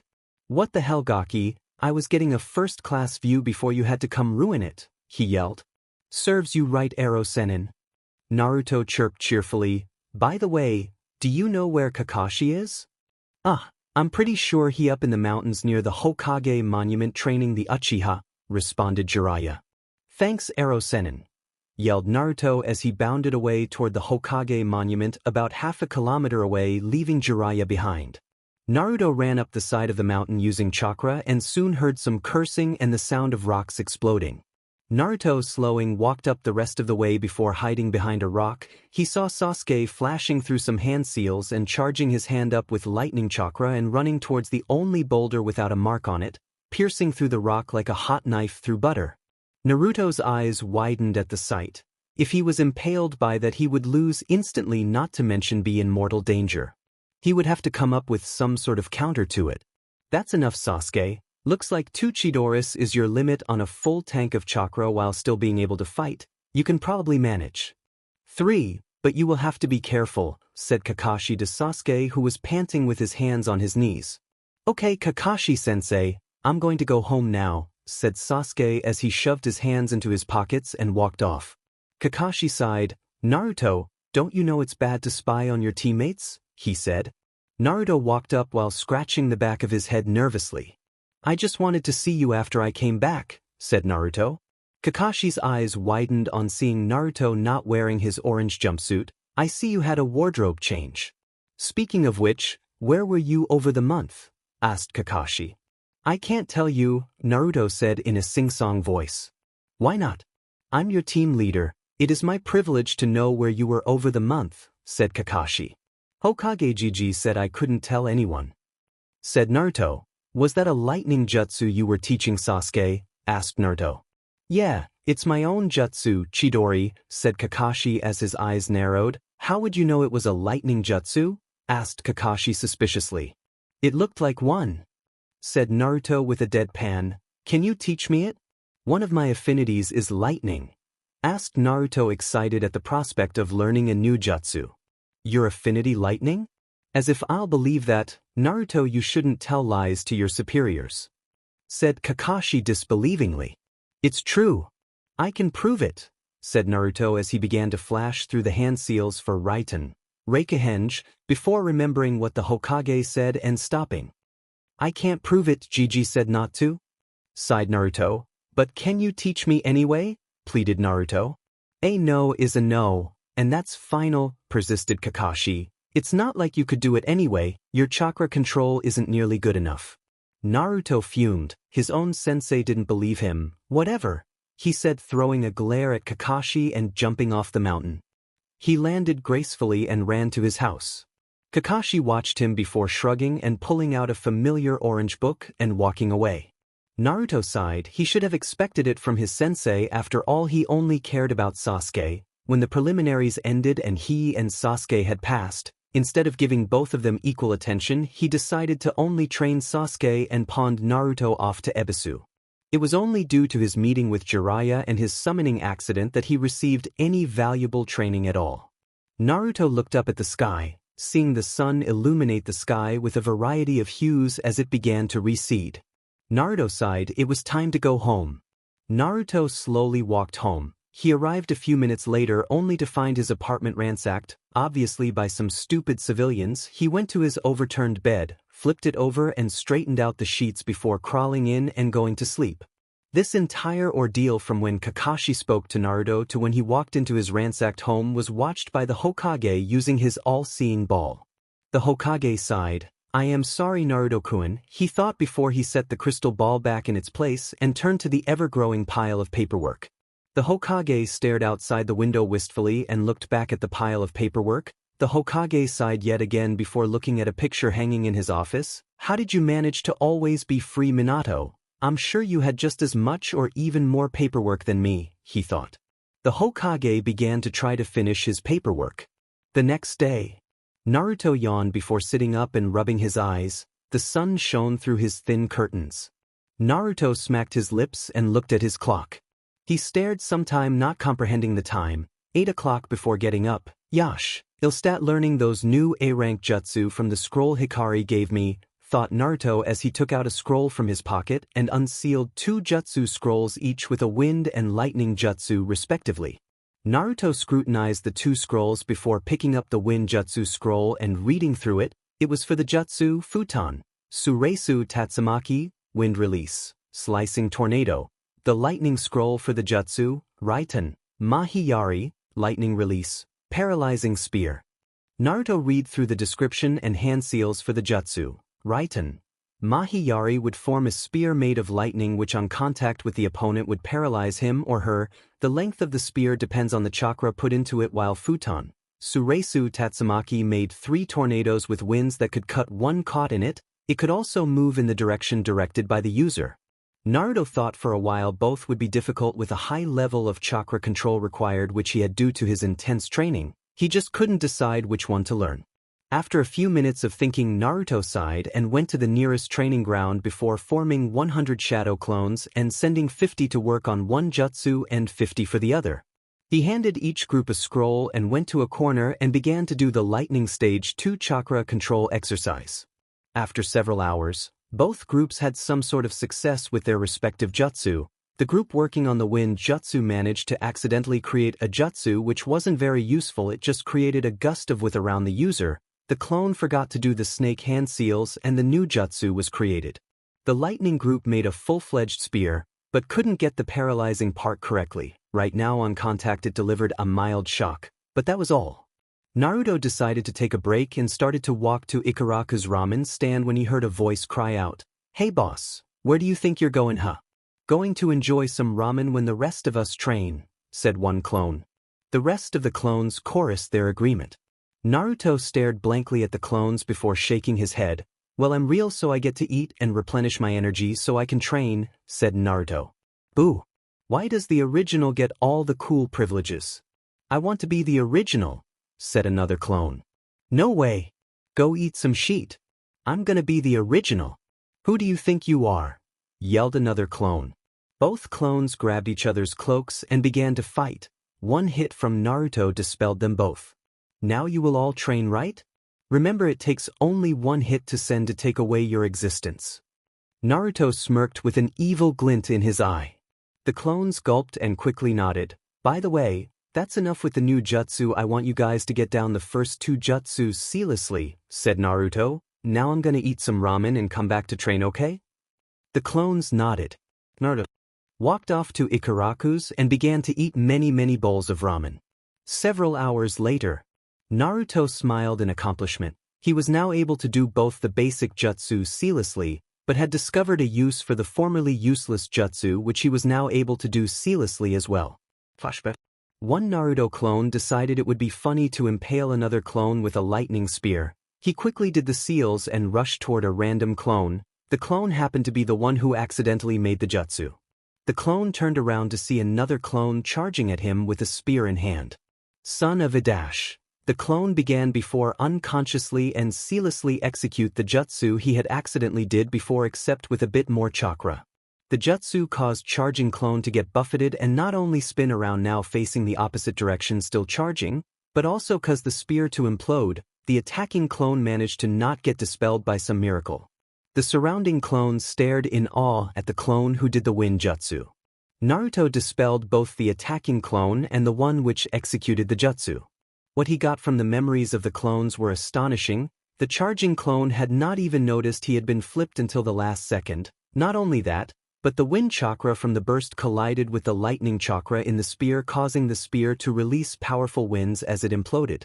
Naruto stood in shock at that point. The jutsu could negate lightning jutsu. He could negate Sasuke team's lightning jutsu.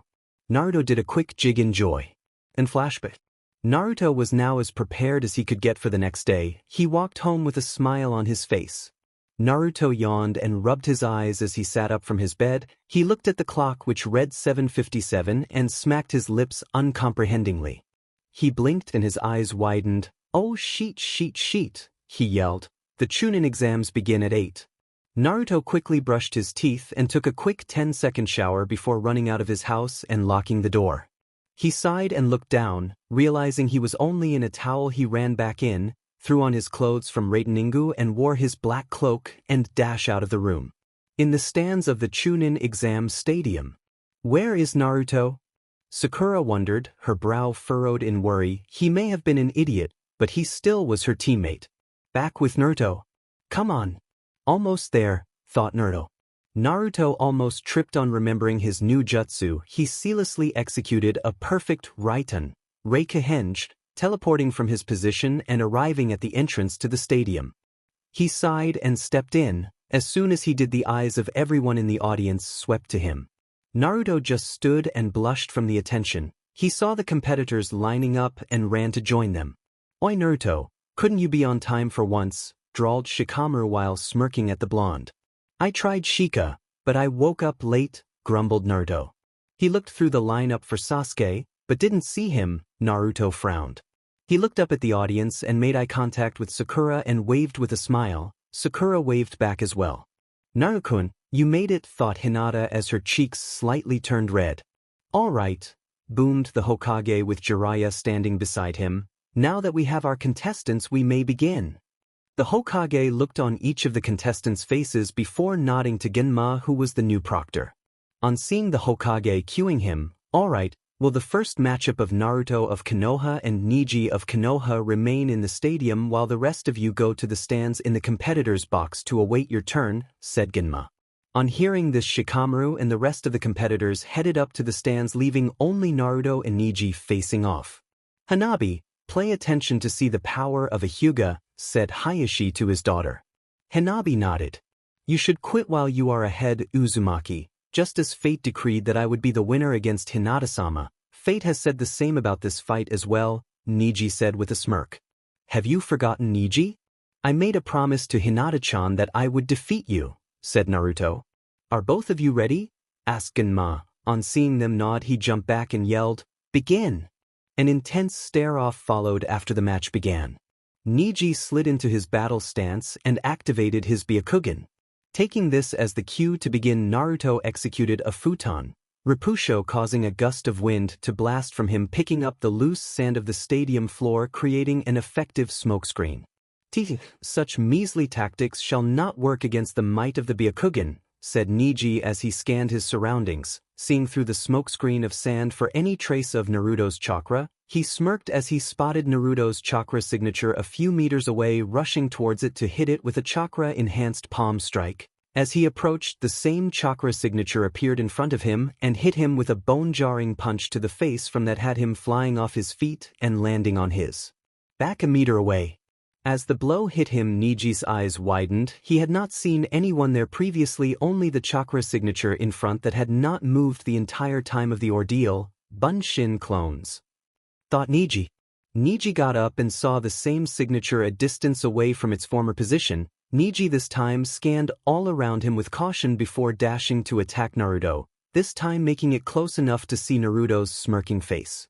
Neji quickly attacked with a chakra-enhanced palm strike. As he hit Naruto, he dispelled in a puff of smoke.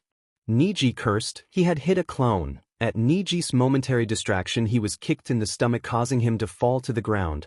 Neji this time did not hesitate to lash out with his palm at Naruto, who he saw after he was kicked. He heard a curse as he managed to hit Naruto's leg.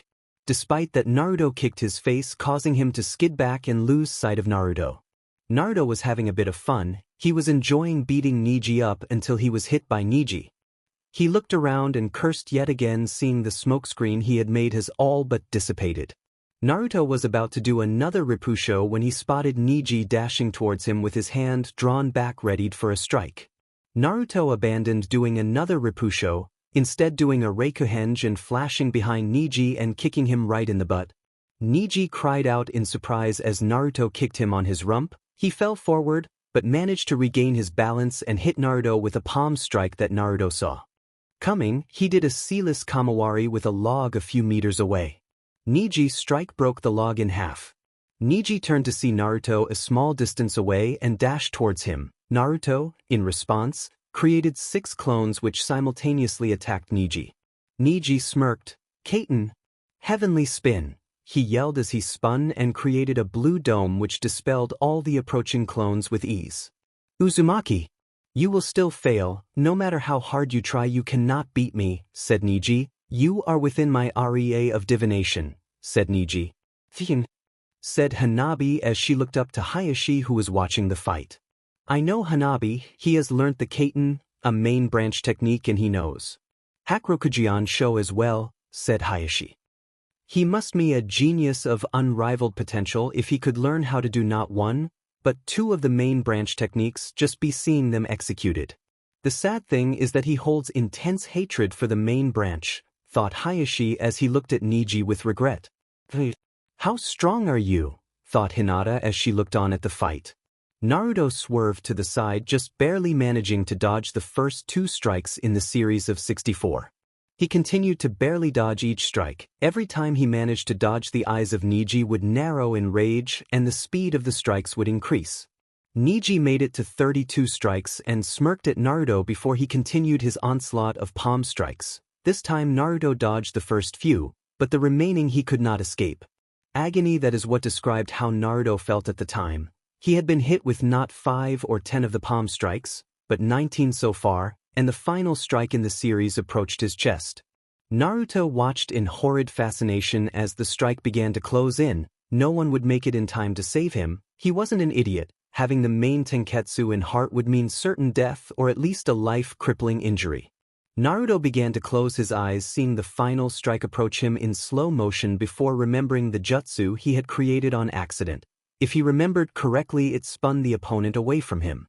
Naruto, in a last-ditch effort, executed the technique, having to forcefully overload the jutsu to reopen some of the required tenketsu.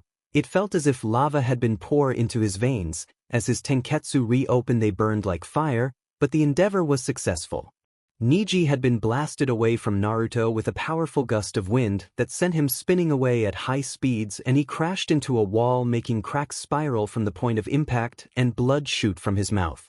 Neji fell to the ground using his hands to support himself as he winced from the pain. Naruto dashed in front of him, pinged back his fist and executing a powerful punch, which Neji managed to dodge, causing Naruto to hit the arena wall. A crater formed from the point of impact. Naruto turned back to see an enraged Neji charging at him. Naruto created a dozen shadow clones and sent them at Neji, who before he could do a Kaiten was beaten back with a barrage of punches. Neji of course used his chakra to reinforce his body and greatly lessen the damage the blows dealt to him. He was running dangerously low on chakra, only having less than a 20th of what he began with. Tenten stared at Neji's battered form, surprised at him being so damaged compared to his opponent, who looked like he could go another 5 rounds no sweat. Sakura stood next to the rails close by, cheering Naruto on. "Yeah, Naruto, beat him down," she yelled. "Isn't that your teammate? The same one who was in that hideous orange jumpsuit a month back?" Tenten asked Sakura. Sakura paused her cheering before looking to Tenten and nodding with a smile. "Yeah, he and Sasuke are both on my team," she said in response. "If Naruto is this good, Sasuke will be even better," she yelled. Tenten looked at her and shook her head and looked back to the fight.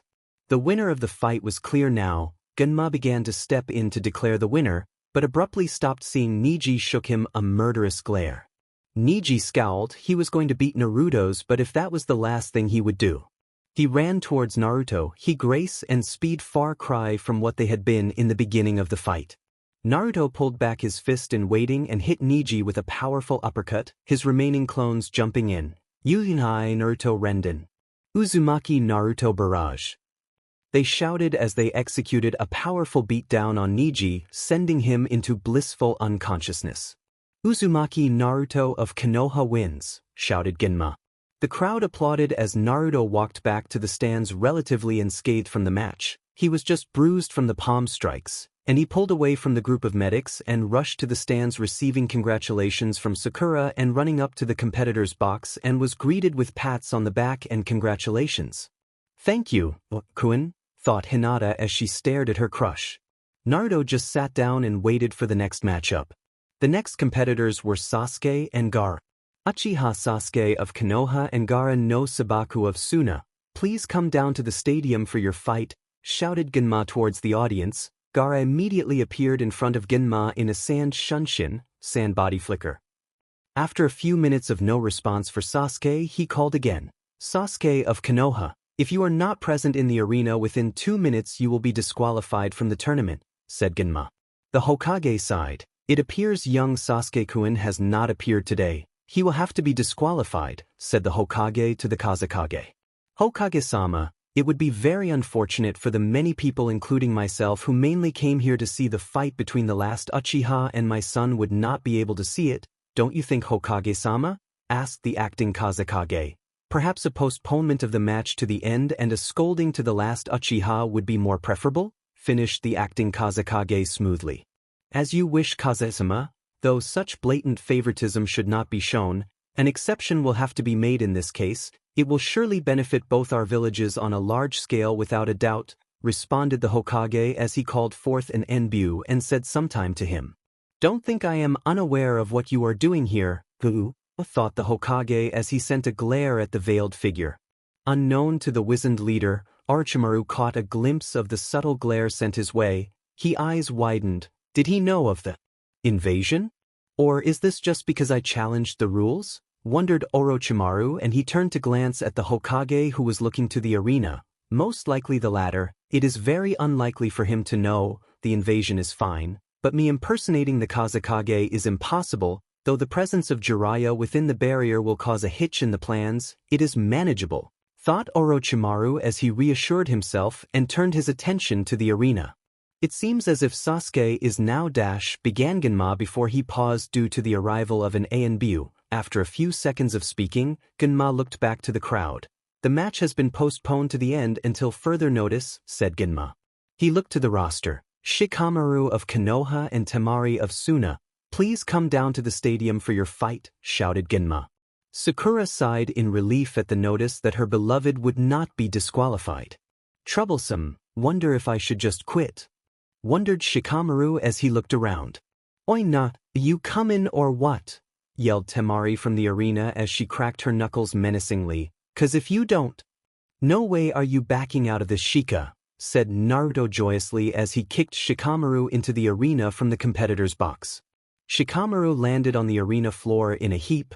He got up and gave the finger to Naruto, who stuck his tongue out in response. He mumbled about stupid and troublesome blondes as he trudged to the center of the arena. Geez, kid, could you look any more excited to be here? Said Ginma sarcastically as he sweat dropped. Shikamaru yawned and rubbed his eyes as he looked at Temari, who looked back at him. A girl again? This is gonna be a pain. If I lose, I was weak enough to be beaten up by a girl. If I win, I beat up a poor girl, thought Shikamaru, and I can't forfeit or else Ino and mother will be on my case. Shikamaru groaned. Don't want to fight a girl? Said Temari as she glared at Shikamaru. Actually yeah, it's such a pain, said Shikamaru as he blinked. Proctor, can we begin? Seethed Temari, glaring intensely at Shikamaru with barely controlled rage. Ah great, now I set her off, groaned Shikamaru. Begin, yelled Ginma as he leaped back. Temari fully unfurled her fan, revealing all 3 moon from the beginning. Take this, she yelled as she sent an enormous gust at Shikamaru, who responded by darting into the minimal cover provided by the rocks in the corners of the arena. Rocks cannot protect you, Nara, yelled Temari as she swung her fan at the rocks where Shikamaru was hiding. Shikamaru was blown back from the force of the gust of the wind that Temari had sent his way. The rocks had lessened the damage, but had done little to prevent the wind from gathering him into its clutches and tossing him to the wall of the arena. Shikamaru frowned and cursed at himself. He had made a major mistake in angering her so much. At the moment he could only wait for her to expend all her chakra in the tantrum she was throwing. He had no opportunity to use his shadow techniques at all. All he could do for now was wait for her to run out of chakra, which would not take far too long at the rate she was going, or for her to cease her tantrum. He looked up from where he was lying down to see Temari readying for another swing of the fan to blow him back to the wall yet again. Shikamaru cursed yet again and ran to the wall to the right of Temari. She was unprepared for his movement and her gust continued on in the same direction, not causing any damage to him whatsoever. He grabbed a few shuriken and tossed them at Temari. She used the metal side of her giant metal fan to deflect the incoming shuriken, but none of them even came close to her. "Are you even trying?" yelled Temari as she released yet another torrent of wind to injure Shikamaru. He opted to take a leaf from a certain blonde ninja's book and do the unexpected, which was running toward the wind which was blowing towards him. "What is that kid doing?" yelled Asuma as he stared at Shikamaru run toward the oncoming gust of wind which would blow him back and injure him even more. "He is your student Asuma," said Kurenai as she shook her head and the seemingly stupid action of the Nara. Shikamaru smirked slightly. He had only one shot at this, using his chakra to enhance his legs similar to how he used his chakra to make his legs stick to the bark of the tree, and he jumped, since this was his first time he overshot.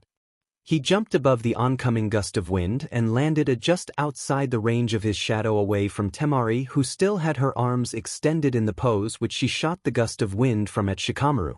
Using the shuriken he has thrown on the ground previously, he extended his range and captured Temari's shadow using the Kagemain no Jutsu, shadow imitation technique. Shikamaru then grabbed a kunai from his leg holster, an action which Temari imitated. She had no leg holster, so she just mimed the action. "If you don't forfeit, I will throw this kunai at you," drawled Shikamaru. Temari glared at Shikamaru. "Fine, Proctor, I forfeit," she said. Then Shikamaru was struck with a brilliant idea. After he released Temari from his shadow, "Proctor, I forfeit as well," said Shikamaru with a smirk. Everyone in the audience face faulted. "What the hell, Shikamaru? You had the match in the bag," yelled Asuma. "What do you mean you forfeit?" "You made me forfeit so you could as well," shouted Temari. "Yeah, this way it's a tie and I don't have to fight anymore. It's a win-win," said Shikamaru with a smirk. Asuma slumped. "I guess I asked too much of him, having to win and continue the tournament. That was too much to hope for," said Asuma as Kurenai shook her head in response. "Well, said Shikamaru as he trudged up the stairs and sat next to Choji. Temari stomped off to find her brothers and left the arena in anger. Naruto chuckled at the sight and leaned forward in anticipation of the next match. "Looks like it is now time for the next match. Shino Aburame of Konoha and Gaara no Sabaku of Suna, please some to the ring," announced Gunma. Kankuro, on seeing Temari glare at him, "Proctor, I forfeit," he stuttered, ignoring the glare sent to him by one Shino. "Is there a reason for your forfeit?" asked Gunma suspiciously. "Yeah, actually, I didn't have a chance to repair my puppets after the damage dealt to them in the prelims. Without them I'm useless," said Kankuro while rubbing the back of his head.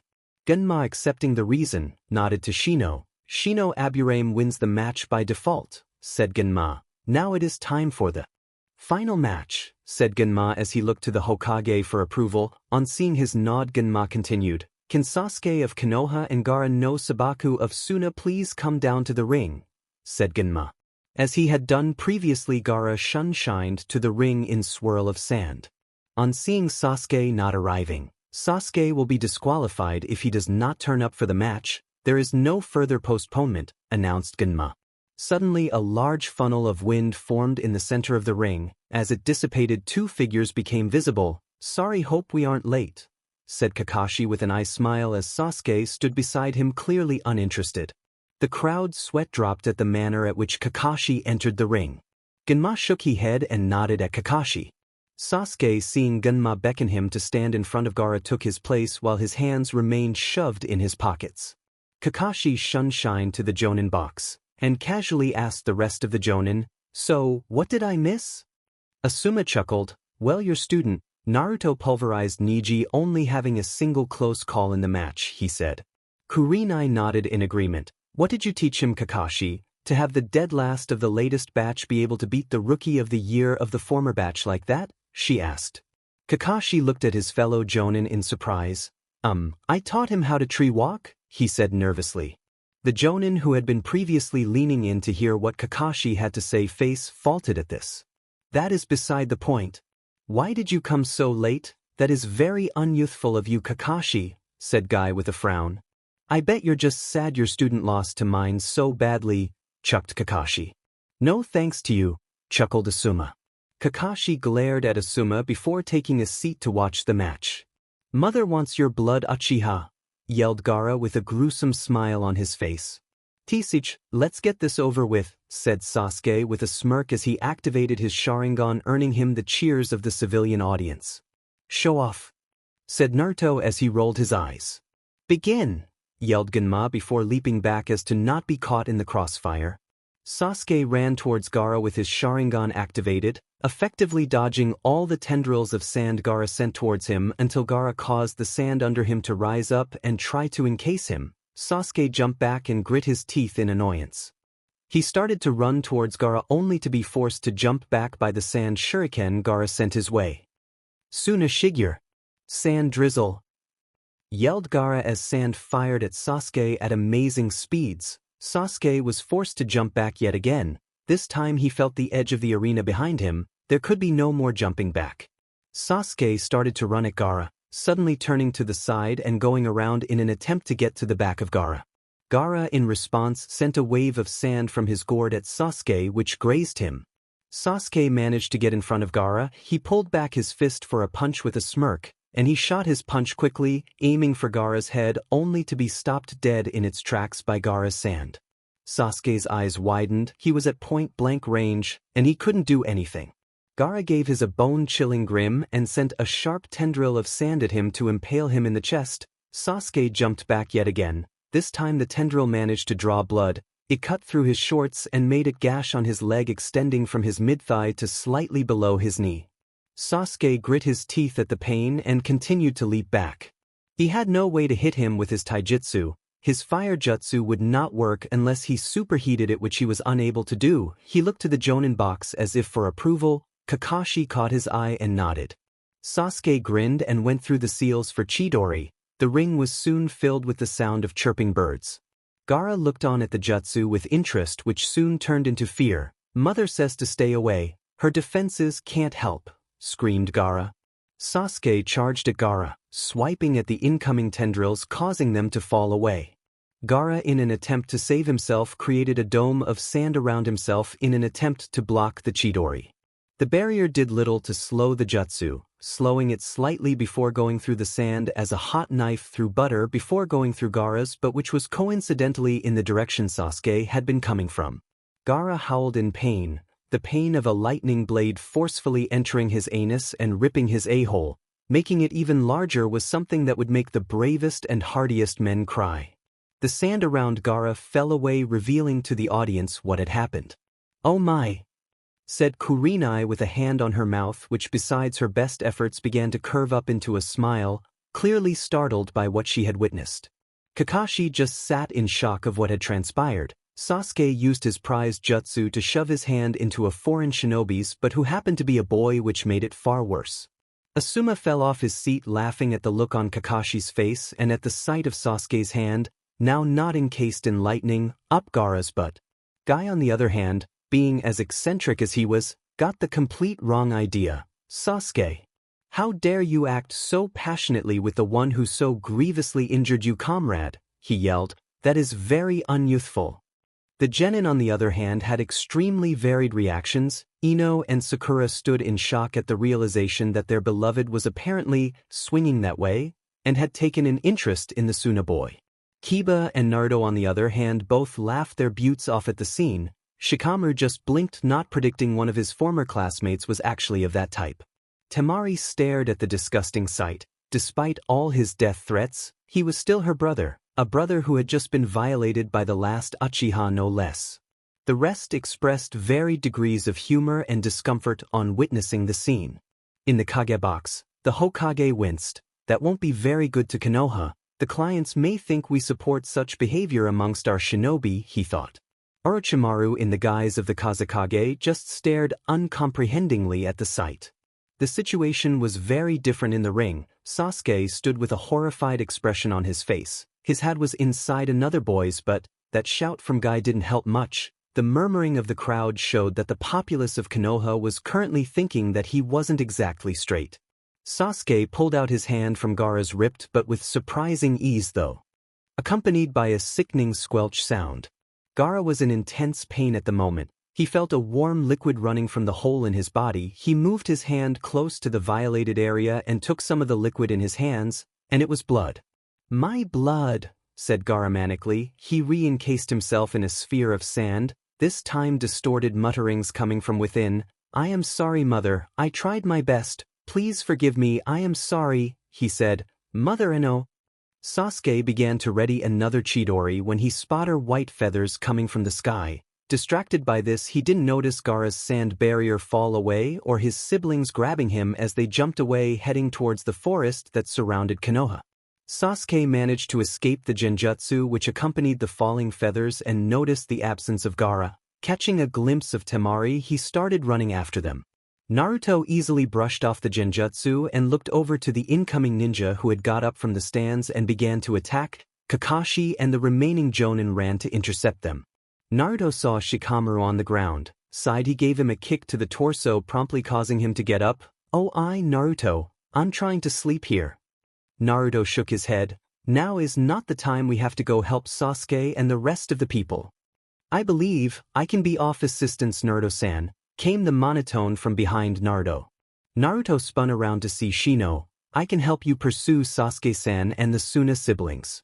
Naruto nodded in thanks. So Shikamaru? He asked questioningly. Troublesome, but I guess I will come too, said Shikamaru. Naruto ran to Kakashi. Sensei, we are going to go help Sasuke, he said. Kakashi dispatched of the current enemy he was fighting with a quick move of his kunai into the man's sternum and turned to Naruto. Okay, but take Pakken, he can help you track him, he said before summoning a small pug. Naruto nodded to the dog. Hey Kakashi, the dog asked, why did you call me here? I'm not much in a fight. Pakken, I need you to help my student to track my other student, Sasuke, he said. On seeing the small dog nod, he continued, I need you to go as fast as you can. Naruto, take Sakura as well. Naruto nodded and went to wake Sakura with Pakken before Kakashi leaped back into the fray. Naruto, what happened? Sakura asked after she woke up. No time to explain, we have to go help Sasuke. I can tell you on the way, he said before nodding to Shikamaru and Shino. So are you ready? Asked Pakken. On seeing their nods, he dashed off in the direction Sasuke had disappeared. Naruto and his hastily assembled team ran at the fast pace set by Pakken. They leapt from tree to tree, occasionally turning. After a few minutes of running, they found burn marks. Sasuke's fire jutsu, thought Naruto as they continued to run, soon encountering a full-on battle site. Trees uprooted, leaves still burning and having cuts on them, the ground was scorched. Naruto looked at Pakken, who shook his head. They took only a few steps when a squad of Otonin jumped down from the branches. Naruto grabbed a kunai and held it at ready position in a reverse grip, the other members similarly acting. Shikamaru, you, Shino and Sakura-chan go on, I'll take care of this and come with you, shouted Naruto. Shikamaru looked at Naruto as if debating with himself before nodding to him and continuing on his path. Naruto, be careful, said Sakura as she went forward with Shikamaru and Shino. Naruto glared at the Otonin. Oh, looks like the little wee behind the ears Genin thinks he can take on 4 Chunin from Oto, said one ninja with a smirk. As good as you are, I doubt you can take all of us on. Naruto grit his teeth and flashed through the seals for Futon. Suresu Tatsumaki pumping a good amount of chakra, enough to make 3 raging whirlwinds with slicing gusts.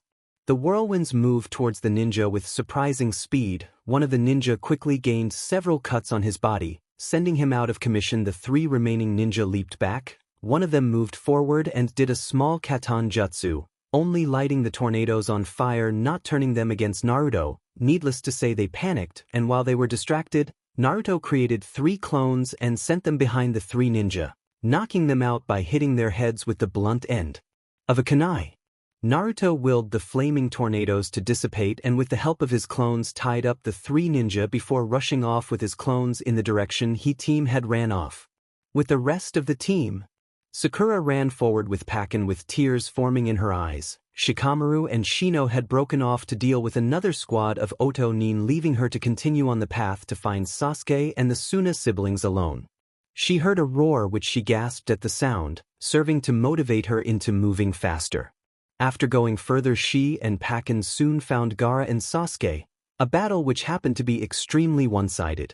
Sakura looked on at the sight of her crush's bloodied body and bit back a sob. The problem was, and she could do nothing to help. With Shikamaru and Shino, it had taken them some time, but with a combination of Shikamaru's Cagemane and Shino's Kikaichu bugs, they managed to beat the squad with the help of Naruto, who appeared near the end.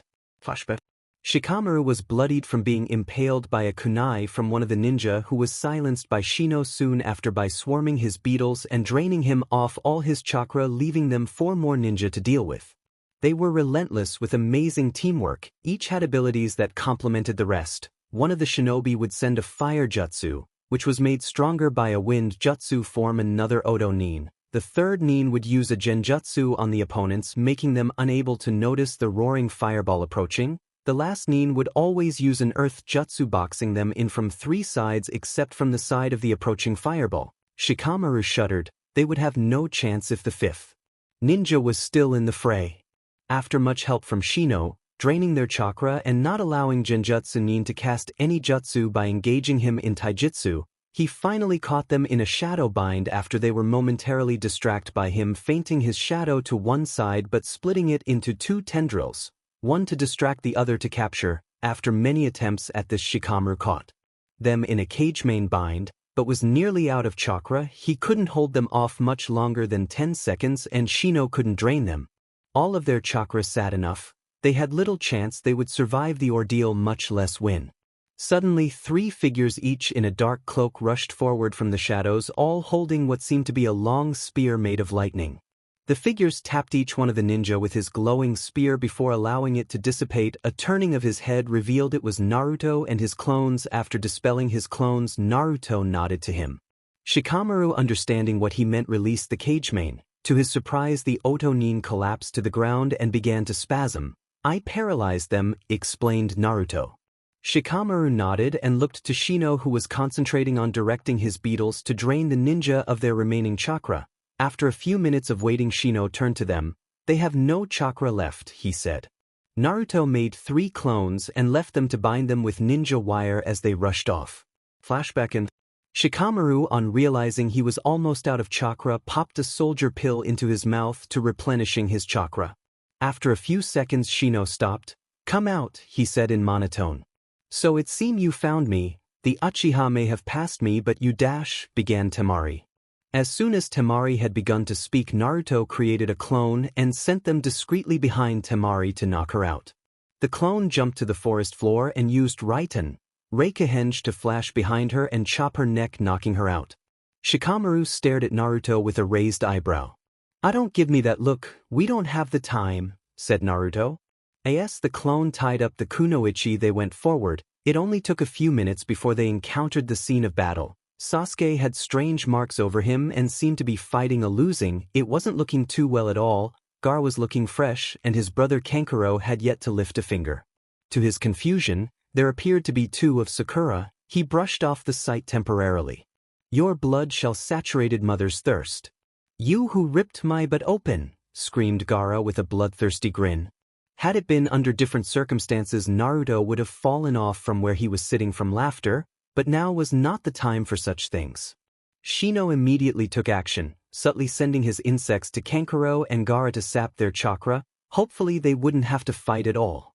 Half of the insects Shino sent to Gaara immediately died. Shino's eyes widened in surprise. He called back the remaining insects. "Gaara has corrosive chakra. My Kikaichu can't absorb his chakra," said Shino. Naruto nodded. "Send your insects to Kankuro. At least he won't be able to fight," he said. On seeing Shino nod, "Shikamaru, I want you to see if trapping Gaara in your shadow prevents him from using his sand," said Naruto's. On hearing this, Shikamaru crept closer and sent his shadow to connect with Gaara's. Gaara immediately noticed his inability to move. He glared in Shikamaru's direction. Suna shuriken, sand shuriken. He yelled, sending a dozen shuriken in the direction Shikamaru was. Shikamaru cursed. He disengaged his shadow and jumping away. Back to Naruto and the rest of his squad. Gaara, seeing he regained his ability to move, he resumed his attack on Sasuke. Mother will have your blood, Uchiha, yelled Gaara in his warped demonic voice as he sent a tendril of sand at Sasuke while Naruto and his team watched in horror. This time Sasuke wouldn't be able to escape. With Sakura, she was trying to get Gaara's attention for at least some time so Sasuke could recover, but Gaara ignored all the shuriken she threw at him as he proceeded to inflict a merciless beatdown on Sasuke. She couldn't do anything, she was worthless, Sasuke was going to die and she could do nothing to help. Sakura jumped back, seeing the body of Kankuro drop to the ground. Suddenly, out of his jacket fell a scroll. Sakura looked at Kankuro cautiously before rushing forward and opening the scroll before unsealing its contents. She sobbed in relief. At last she could do something. In the scroll, along with various vials of liquids that she assumed to be poisons, was a large stack of explosive notes, and she planned to put them to good use. She tree-walked to the branch above Gaara. If Sasuke or Gaara noticed, they didn't show any sign of it. If what she thought worked, then she could save Sasuke. She took one explosive note and tried to drop it on the branch beneath Gaara. To her relief, they landed. She remembered that Gaara may notice her presence, so she created a bunshin and sent it down to her previous position to throw illusionary kunai at Gaara. After a few minutes, each second of which was agonizing as to see Sasuke getting beat up by Gaara, she managed to drop most of her explosive knots on the branch. She armed them with a seal. Now she had to wait for the right time to detonate them. With Sasuke, he was going to die. There was no stopping it. Gaara was getting stronger while he continued to grow weaker. He looked at the approaching tendril which was getting closer and closer to his chest, and he couldn't stop it. He let out a sigh. He would never kill his brother. He would never be able to get more power, and it as the end for him. There was going to be no true Uchiha left in the world today. As Sasuke closed his eyes and prepared for his oncoming demise, he suddenly saw a flash of light through his eyes and felt a warm liquid fall on his face. He slowly opened his eyes to see a figure clad in a cloak with his arm extended, holding the sandy tendril in his hand. He saw blood dripping from the hand of his savior and touched his own face. He looked at his hand, which was now slightly stained with blood. "How do you do, scaredy cat?" said the voice of his savior as he turned around, revealing his face. It was Naruto. Naruto a few minutes earlier. Naruto saw Sasuke prepare for his oncoming death. He cursed as it he would have to save him, and he flashed to the spot to intercept the tendril of sand using Raiten, Reikihenge, and grabbing it with his hand. "How do you do, scaredy cat?" he said. Naruto turned back to see the surprised face of Sasuke before turning his attention back to Gaara and punching the tendril of sand in his hand with his free hand, causing it to fall away.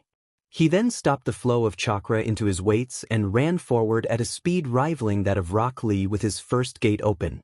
He pulled back his hand before punching Gaara in the face. Gaara's eyes widened in surprise as he was thrown back by the force of Naruto's punch. Naruto looked down on the branch to see dozens of explosive notes on it. He quickly looked up to see Sakura, who nervously waved at him.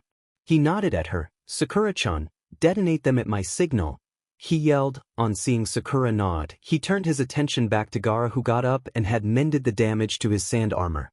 Gaara rushed at Naruto, who darted back, grabbing the back of Sasuke's shirt and jumping in the air, before shouting, "Now, Sakura-chan." Sakura nodded to him before waiting an extra second so Gaara would be in the center of all the notes before jumping away herself and crying out, "Katsu!" as she detonated the field of explosives on the branch. Gaara was engulfed in an enormous explosion. A body was thrown out of the explosion, landing on the ground a distance away. Naruto looked at the burnt body of Gaara, which was partially encased in a dirty glass, before sighing in relief. They had beaten him. He looked over to see Sakura grin at him before running to him. "How are Shino and Shikamaru?" she asked worriedly. Naruto chuckled. "Why don't you ask them?" he said as Shikamaru and Shino emerged from the bushes they had been hiding behind. Sakura took Sasuke away from Naruto, lying him on the ground. "Sakura, what were those marks on Sasuke I saw before?" Sakura hesitated. "I'll tell you later, Naruto," she said before removing Sasuke's shirt. "Sakura-chan, what are doing to him? Don't do such things here." Naruto said mischievously.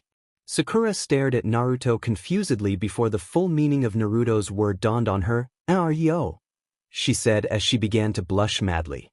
Guys, we aren't finished, said Shikamaru nervously as Gaara began to stand up. No way, Sakura whispered in disbelief. Naruto readied a kunai as Shino and Shikamaru did the same. Gaara stood up with a grin before saying, Tanuki Nairi no Jutsu. Raccoon sleep technique. Gaara fell to the ground in a heap. Began Shikamaru before several tons of sand materialized and formed into the shape of a large raccoon with curse mark-like markings across its body. I'm free, yelled Shikaku as he leered down at the Konoha Genin. Naruto looked at the hulking form of the Biju before cracking his knuckles. Guys, I need you to back away, he shouted. On seeing his friends jump back, he flashed through a few seals and biting his thumb before hitting his hand on the ground. Kuchios no Jutsu, summoning technique. He yelled. The area was obscured from sight by an enormous cloud of smoke. A giant silhouette was visible, and as the smoke diffused, the figure of an enormous wolf became visible. Oh, a Biju, it has been a long time since I have seen one, the Ichibi I presume, summoner? Said Meidawan. Yes, Meidawan, I humbly request your assistance in this fight, said Naruto slightly bowing. No need for such mannerisms, of course I will help you, it is a rare opportunity to fight a Biju, but who is that figure on its forehead? Asked Meidawan. That is his Jinchuriki, said Naruto. This will prove to be difficult, I have no qualms with killing the boy, but now the Ichibi has a form, it may not disappear, we must wake him. Meidawan exclaimed. Naruto nodded. Can you hold off the Biju for some time? I believe I can blow him off the Biju's head, asked Naruto, to which the Raiju summon nodded. Naruto began to gather chakra, enough to summon another boss Raiju. This will take some time, but it would be helpful if you can get me close, said Naruto. Meidawan opened his maw, letting loose a torrent of lightning that flew from his throat to the torso of Shikaku, crystallizing its body from the extreme heat. Shikaku stumbled before countering with his own jutsu. Futon, Renkuden, said Shikaku before hitting his crystallized stomach, causing it to collapse and make Shikaku's jutsu fly into the air, missing its target. Shikaku's bodiless head fell to the ground, the shock causing Gaara to fall loose from the sand and fall to the ground and awaken. Naruto's sweat dropped. Meidawan, what do I do with my jutsu? Meidawan snorted. Use it to cushion your fall. What do you mean dash? Began Naruto before Meidawan dispelled, leaving Naruto suspended in the air. FKU Meidawan, screamed Naruto as he fell to the ground. Naruto released some of his built wind chakra, causing him to stop momentarily before repeating the process until he landed on the ground safely. Shikamaru, Sakura and Shino rushed to Naruto, who was slowly walking to a whimpering Gaara. Please don't end my existence, whimpered Gaara. Why would I do that? Asked Naruto. Because you beat me, said Gaara. Gaara, I'm not like that. I fought you to protect my people, not to kill you, said Naruto before taking out a kunai and hitting him over the head, slightly surprised that his sand didn't come to his aid, but dismissed it as him being out of chakra. Now, let's get our prisoners to Konoha and get Sasuke a hospital. After we do that, we can go assist Konoha forces, said Naruto before dashing off with Sasuke on his back with the rest of his team following close behind. Jiraya cursed as he saw the feathers falling from the sky before quickly brushing off the genjutsu that followed. He jumped in between the seats in the Kage box, brandishing a kunai at the Kazekage. You won't kill the Hokage today, Orochimaru, yelled Jiraiya before leaping towards the Kazekage. The Kazi jumped from his seat and shed his veil, revealing a pale face and snake-like eyes. Orochimaru hissed, "How did you know, Jiraiya?"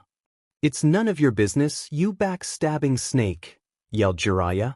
Orochimaru held a kunai to the neck of the Sandaime. "Attack me and he will die," yelled Orochimaru. Jiraiya ceased his assault and allowed Orochimaru to jump to the roof with Jiraiya in pursuit. Jiraiya charges at Orochimaru, catching his off guard, causing him to release the Sandaime to ward off the oncoming blow. Jiraiya punched Orochimaru's guarding arm before jumping back with the Sandaime. "Make the barrier," yelled Orochimaru, in response to which 4 shinobi in garb similar to that of Orochimaru appeared on the roof of the Kage box surrounding Jiraiya and the Sandaime. They widely spread out in a shape resembling that of a square and flashed through some hand seals. Nippu, Shishinjin Ninja Art, 4 Violet Flames Formation. A purple barrier made from violet flames formed around the Sound 4 as the box formed. Another extension of the barrier formed, this time protecting the Sound 4 from within the barrier as well as outside. Jiraya cursed, "Sensei, how do we get out? I'm not willing to attempt to touch the walls," yelled Jiraya to the third Hokage, who along with him and Orochimaru were in the barrier. "Kukuku," laughed Orochimaru, "if you touch the barrier you will die, Jiraya. It will only dissipate when the Sound 4 either die or run out of chakra. They have plenty, so there is no chance." "So you have come to kill me, Orgu? I should have known," said the third Hokage with a sad smile. Jiraya, in a fit of rage, "Kibari Senban," he shouted before firing off needles from his hair. Orochimaru chuckled on seeing Jiraya use the jutsu. "Kuchios," he yelled before slamming his hand on the ground, causing circular markings made from kanji to spread from the point he slammed his hand. Jiraya and the Hokage prepared to copy Orochimaru's actions and summon Gamabunta and the Monkey King Enma respectively. As the smoke from Orochimaru's summoning disappeared, the 2 Konoha shinobi were surprised to see 2 wooden coffins which blocked the hair needles sent by Jiraya. The Sandaime ran forward as a third coffin began to rise from the ground, firing off a Katon Jutsu, causing the summoning to be stopped and the third coffin to disappear in a puff of smoke. The lids of the 2 remaining coffins fell open to reveal the Shodaime and Nidaime Hokages. "Orochimaru, you dare to complete that foul jutsu?" shouted the Sandaime Hokage in shock from seeing his former senseis revived. "Oh, it's Saru," chuckled the Shodaime, "but how is this? I'm sure I died." Noticing the presence of his brother, he continued, "Ah, this is the accursed jutsu you created, isn't it, brother?" said the Shodaime with a frown. "Saru, who summoned us?" asked the Nidaime. "I apologize for my incompetence. It was my former student, Orochimaru," said the Sandaime regretfully. "I hope you understand the consequences of doing my jutsu, youngling," said the Nidaime. Orochimaru chuckled. "Attack them," he yelled. "I am sorry for this, Saru, but we have no choice. He is powerful if he can have this degree of control over our bodies even if they are not at full strength," said the Shodaime. The Sandaime nodded regretfully before throwing off his Hokage robes to reveal black battle armor and a helmet. He and Jiraiya prepared for the oncoming former Hokages. They nodded at each other before quickly flashing through hand seals. "Keton, Karya Enden. Fire release, fire dragon bullet," said the Sandaime before shooting a dragon made of flames at the Hokages. Jiraiya spat out an enormous stream of oil at the 2 Hokages, drenching them, after which the Sandaime's jutsu hit the 2 Hokages, enveloping them in a white-hot raging inferno. The fire dissipated to reveal 2 extremely burnt figures which were slowly rebuilding from the combination jutsu shot at them. Jiraiya rushed forwards. "Duotian, swamp of the underworld," he said before slamming his hands on the ground, transforming the ground into a swamp made of chakra-infused mud, trapping the former Hokages and causing them to quickly sink into the mud. As soon as they sank, the Sandaime fired off a large Gokaku, baking the surface of the mud swamp, making it virtually impossible for the former Hokages to escape. "It's over, Orochimaru," yelled Jiraiya. "Kukuk, it's far from over, Jiraiya." Orochimaru chuckled. The 2 Konoha shinobi watched in shock as the water began to soften the surface of the mud before 2 figures jumped from it in pristine condition without a single scratch. Jiraiya and the Sandaime dashed forward, only to be stopped when the Shodaime flashed through some seals, causing numerous branches of trees to rise up from the ground and block the path of Jiraiya and the Sandaime. The Sandaime flashed through 4 seals before slamming his hands on the ground, causing marking not unlike what Orochimaru formed to appear, and in a puff of smoke Enma, the Monkey King, appeared.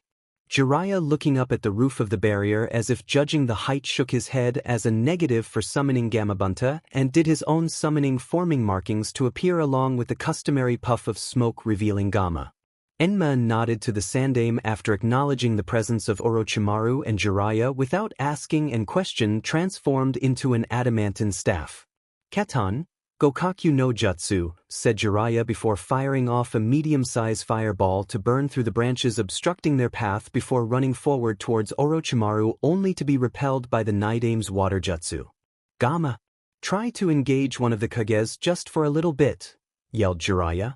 Gamma leaped to the Nidame before spitting water in his face and engaging him in taijutsu. Using the momentary distraction, Jiraya ran forward towards the Shodame, leaving the Sandame with Orochimaru. "Oh, it seems I will have to fight after all," said Orochimaru before pulling out the Kusangi no Tsurugi from his throat and swinging it at the Sandame, only to be blocked by the Hokage's staff, which then lengthened, ramming into Orochimaru's chest and sending him skidding back.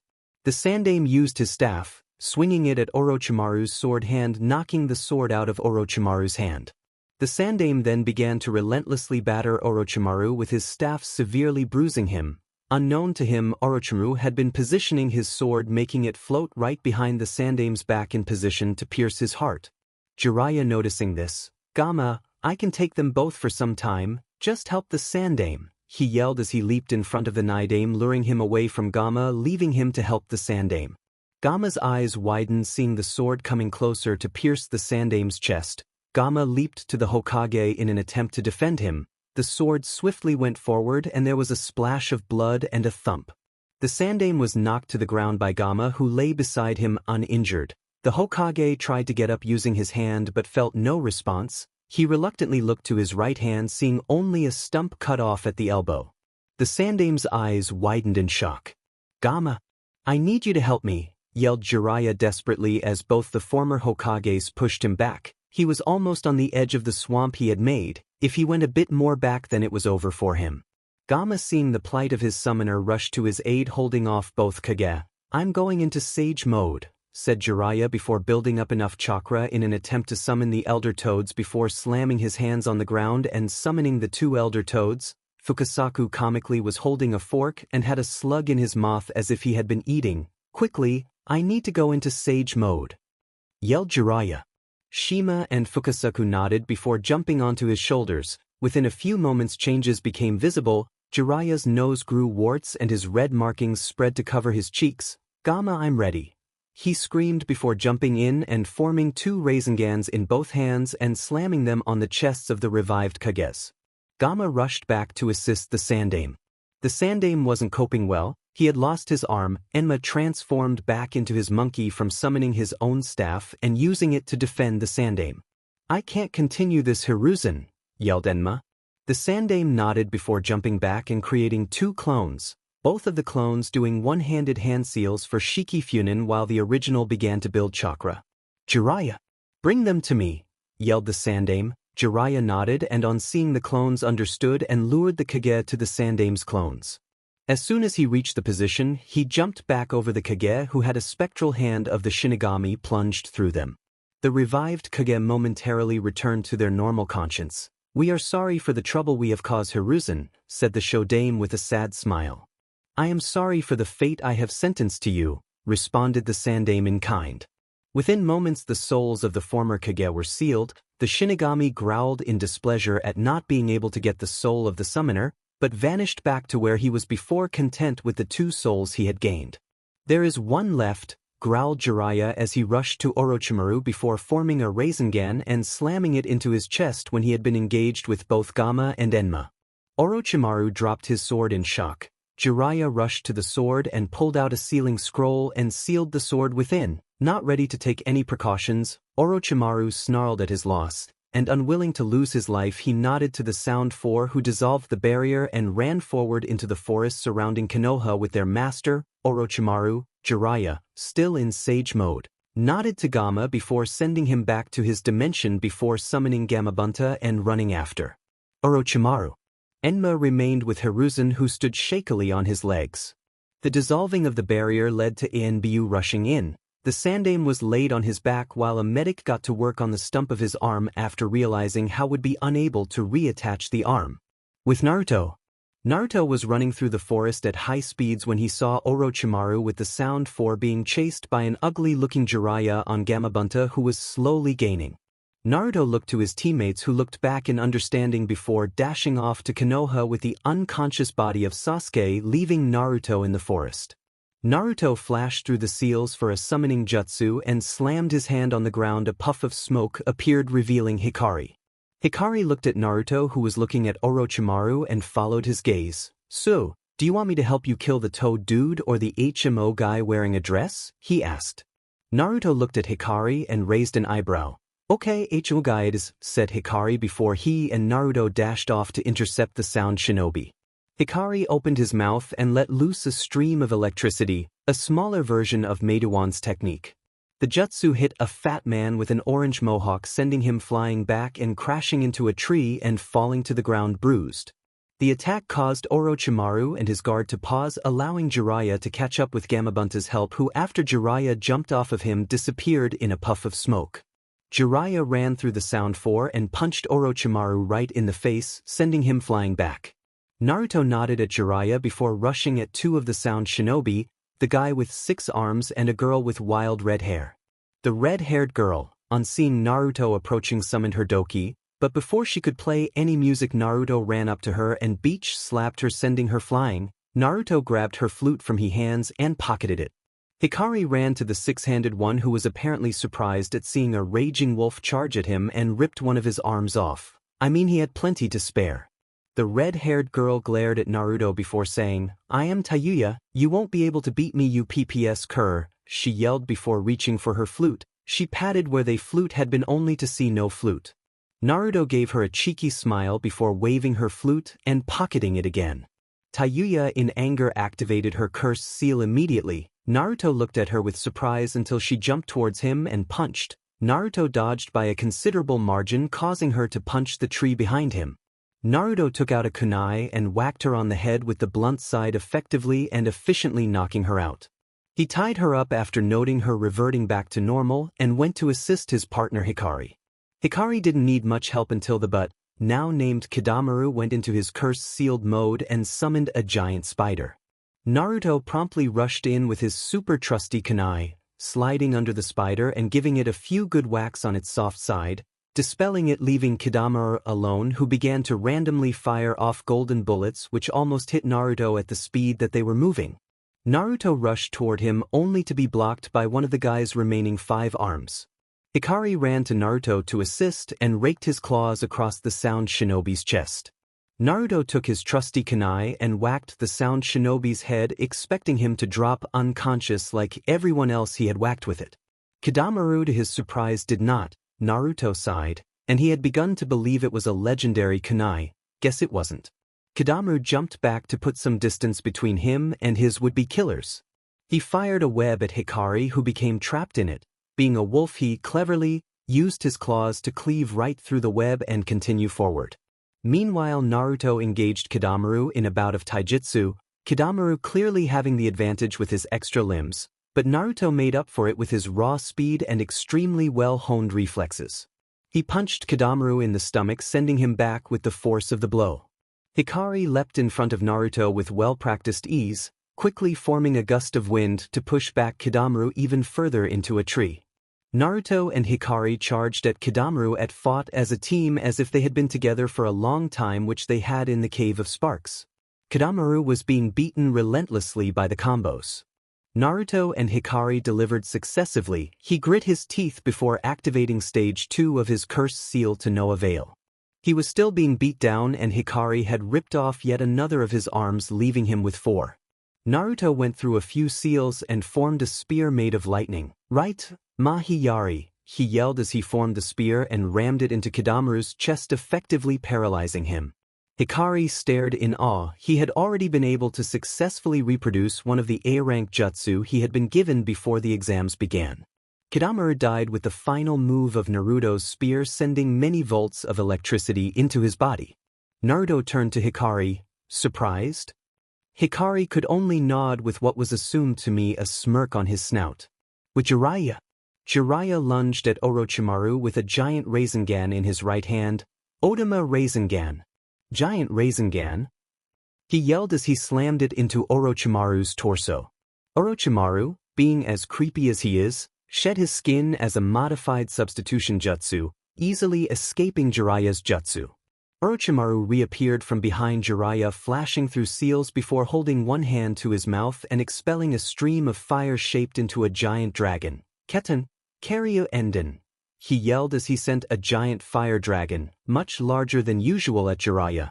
Shima responded in kind, shooting a slightly smaller sized stream of water at the oncoming dragon made of flames, causing the two jutsu to cancel out.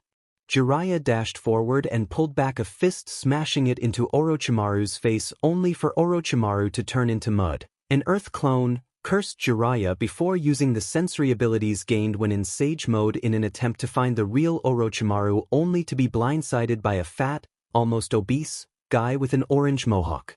Jiraiya looked at the newly entered Otonin before discreetly forming a clone and sending it behind the fat shinobi. The clone quickly formed a Rasengan before slamming it onto the Otonin's head, effectively killing him with ease. Orochimaru reappeared just as the newcomer died, assaulting Jiraiya with a wide range of jutsu from every element. Jiraiya barely dodged an enormous wind-enhanced fireball that managed to singe his hair before growling in anger and taking off in the direction of Orochimaru, dodging oncoming jutsu left and right. Orochimaru quickly summoned a large snake and sent it off towards Jiraiya to delay him while he prepared a jutsu. Fukasaku and Shima both shot out a gust of wind and a stream of fire at the snake. Both jutsu combined to form a raging inferno which consumed the snake, leaving a charcoaled corpse which then dispelled, leaving Jiraiya to run forward to Orochimaru undeterred. Orochimaru, seeing Jiraiya approaching, sent his completed jutsus, sending off two dragons each made of water and fire at Jiraiya before leaping up into the air and shooting off a bolt of lightning at Jiraiya. Jiraiya, seeing the three incoming jutsu, opted to attempt to dodge at least two of them.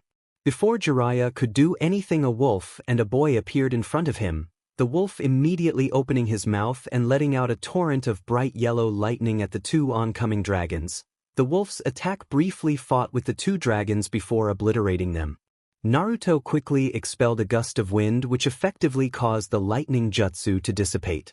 "Nice job, Hikari," yelled Naruto to the gray wolf beside him. "I see, so this is Naruto and his summon," thought Jiraiya. "Oi Ero Sennin, there were four others with the snake bee, so I'll find the last two and finish them off," yelled Naruto. "No need, I already took one out," said Jiraiya. "Where is the last one then?" wondered Naruto. "With Shikamaru." Sheet,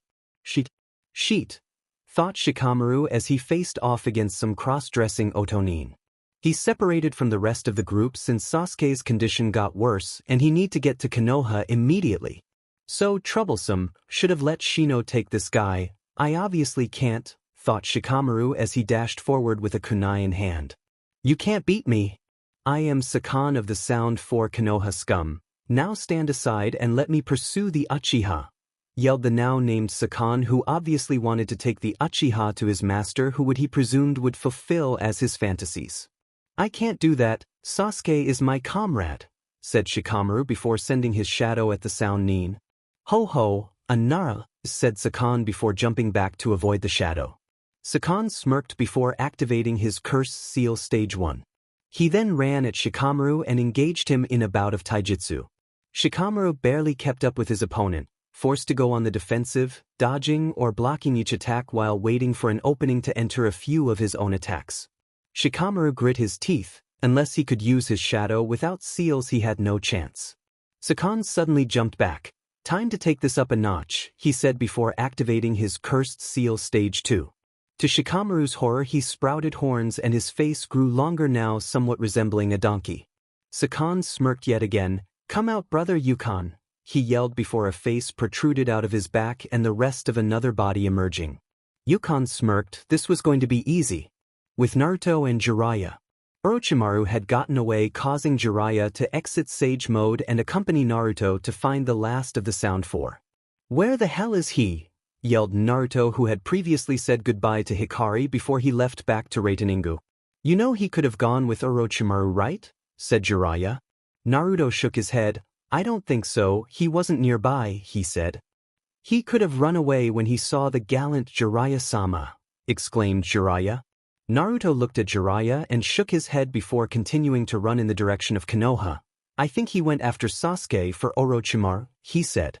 Jiraiya nodded. That was actually a very smart observation, and not that he would tell the brat, of course. It wouldn't be fun like that.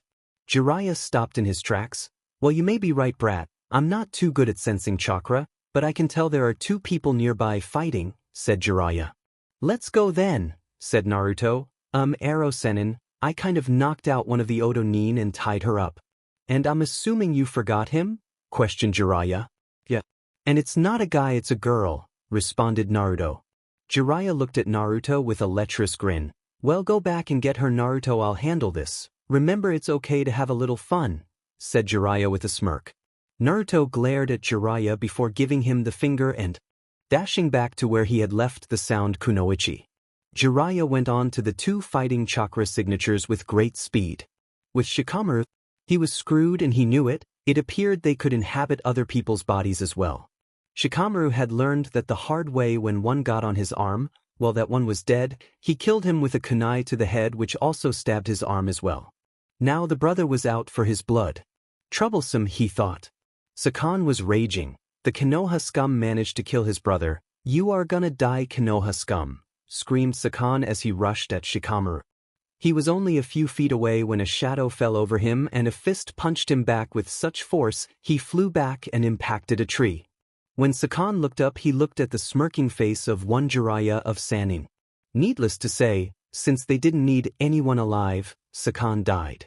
With Naruto sighed, the girl had still been knocked out when he slung her on his back, but woke up a few seconds ago. He was assaulted with such colorful language that he couldn't even understand half of what the demon girl was saying. Naruto looked up. Does this make you feel like a man? Yuta dash, started Tayuya when Naruto grew said and took her hat and shoved it into her mouth. Naruto sighed yet again. The hat wasn't enough. As Naruto continued to run, he soon met up with Jiraiya slinging an unconscious Shikamaru on his back with a battered corpse a couple meters away. Was he the last one? Asked Naruto. Yeah, said Jiraiya before he looked up at Naruto and let out a whistle. You got quite the looker there, he said, referring to Tayuya, who on hearing this let out a fresh stream of curses which were barely muffled by the hat in her mouth. Quite the mouth too, said Jiraiya lecherously. Naruto glared and went on back to Konoha with Tayuya still on his back. Tayuya, unnoticed by the others, developed a slight blush on being carried by Naruto. Later in Konoha, Naruto sighed in relief. He had taken Tayuya to the interrogation division much to her apparent fright and disappointment and jumped back into the fray, determined to help as many Konoha shinobi as possible. He had first launched a futon, Suresu Tatsumaki, sending 3 slicing tornadoes at the oncoming horde of Otonin, taking out a good deal of them before rushing into the horde after creating 100 Kagebunshin, which all pulled out kunai and began to overwhelm the horde of sand and Sounin. He continued to run forward, dispatching of each Chunin level or below level ninja with ease, and avoiding the Jonin when he was able to. After an hour, Naruto stared at the retreating foreign shinobi and collapsed to the ground exhausted. He got up with considerable effort and decided that he fancied a cup of Ikaraku's ramen and trudged in the direction of where the stand was. After a few minutes of walking, he came to a relatively unscathed ramen stand with a line beginning to form. Naruto impatiently stood in line and waited for a few minutes before a vacant seat appeared, which he quickly took up before waiting for Ayam to come and take his order. Ayam soon walked out from the inside of the stand with a bowl of ramen for the person sitting next to him. On seeing Naruto, her eyes lit up. Naruto, how are you doing? She said as she began to fuss over him for a bit. Naruto enjoyed it for a bit. Ayam, can I have a bowl of miso ramen and keep them coming? He said with a grin. Ayam smiled back and went into the stand with his order. After a minute of waiting, Ayam came out with a bowl of ramen. When Naruto was halfway through it, a figure sat down in the vacant seat next to him. Naruto momentarily looked up to see who it was. Irika-sensei. Hi Naruto. I see you are unharmed, said Irika with a smile. Yeah. I fought loads of people. I am pretty sure I single-handedly turned the tides in Konoha's favor, he said joyfully. Oh, how so? Asked Irika curiously. I took down Gaara when he turned into the Ichibi. Well, that's what Meidawan called him anyway, said Naruto as he dug into his second bowl of ramen. Irika sighed. Naruto, you shouldn't take credit for what Sasuke did. That not good, scolded Irika. Naruto frowned. Sasuke hardly did anything. He ran out of chakra before Gaara went all Ichibi. You can ask Shikamaru or Shino, they were there, said Naruto with a glare.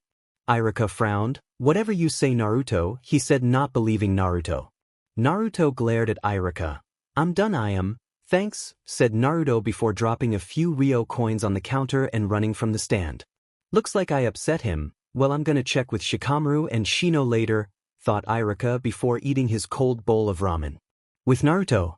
Naruto looked down at the floor of his apartment with a sad face. I can't believe that Irika-sensei didn't believe me, he thought as Irika's words echoed in his head. Naruto, you shouldn't take credit for what Sasuke did, that not good.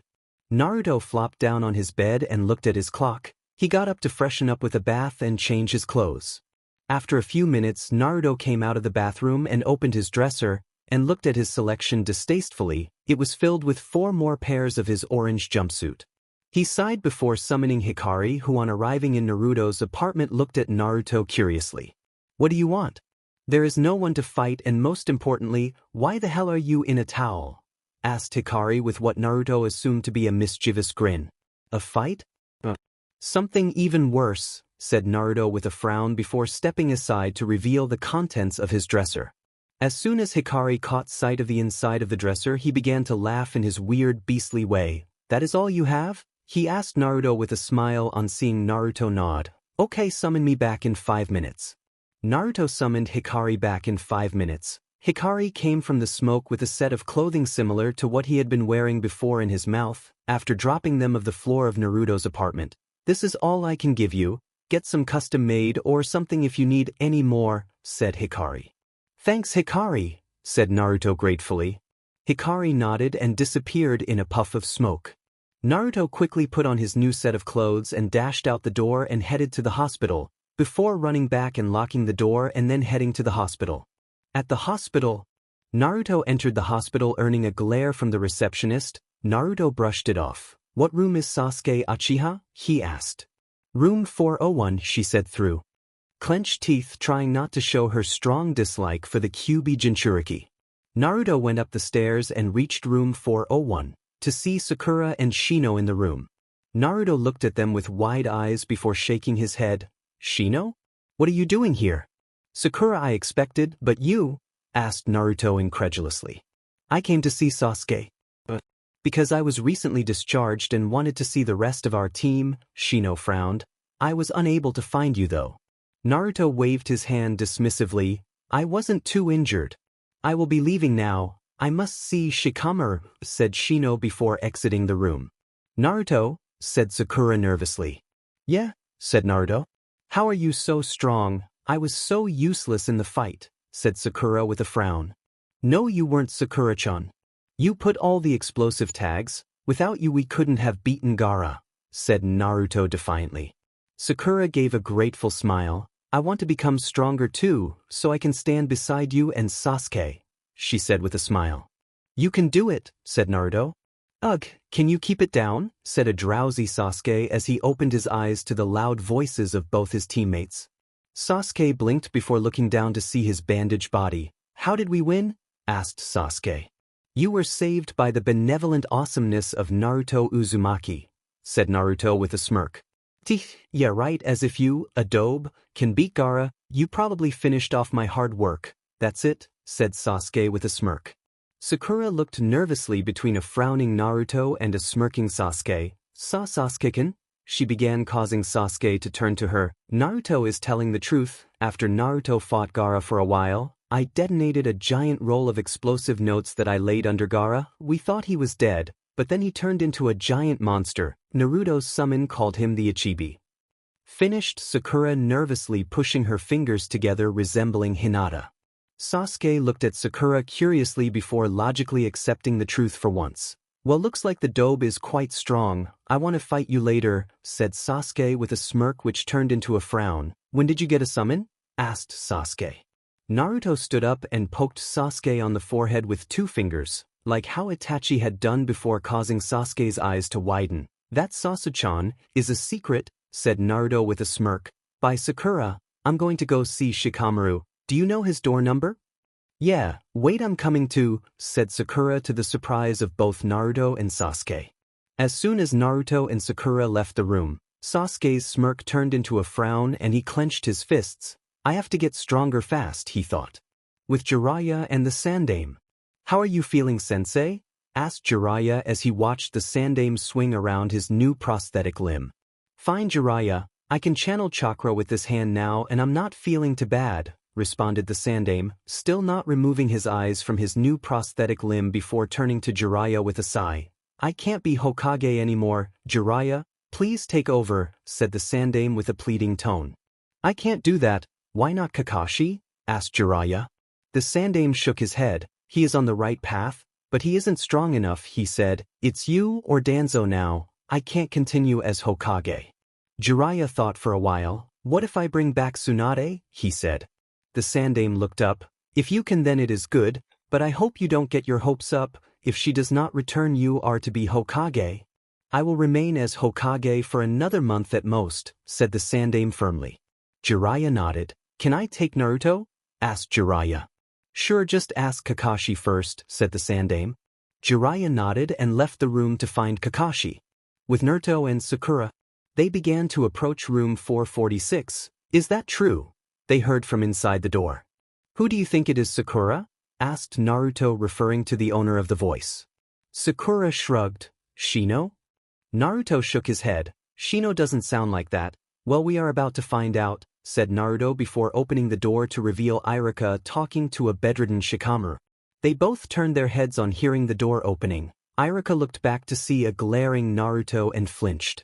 Sakura saw Naruto glaring at Irika with surprise, ignoring it for the moment. Naruto, I'm sorry, said Irika. Naruto just looked to the side, ignoring Irika, who walked out of the room with his head down.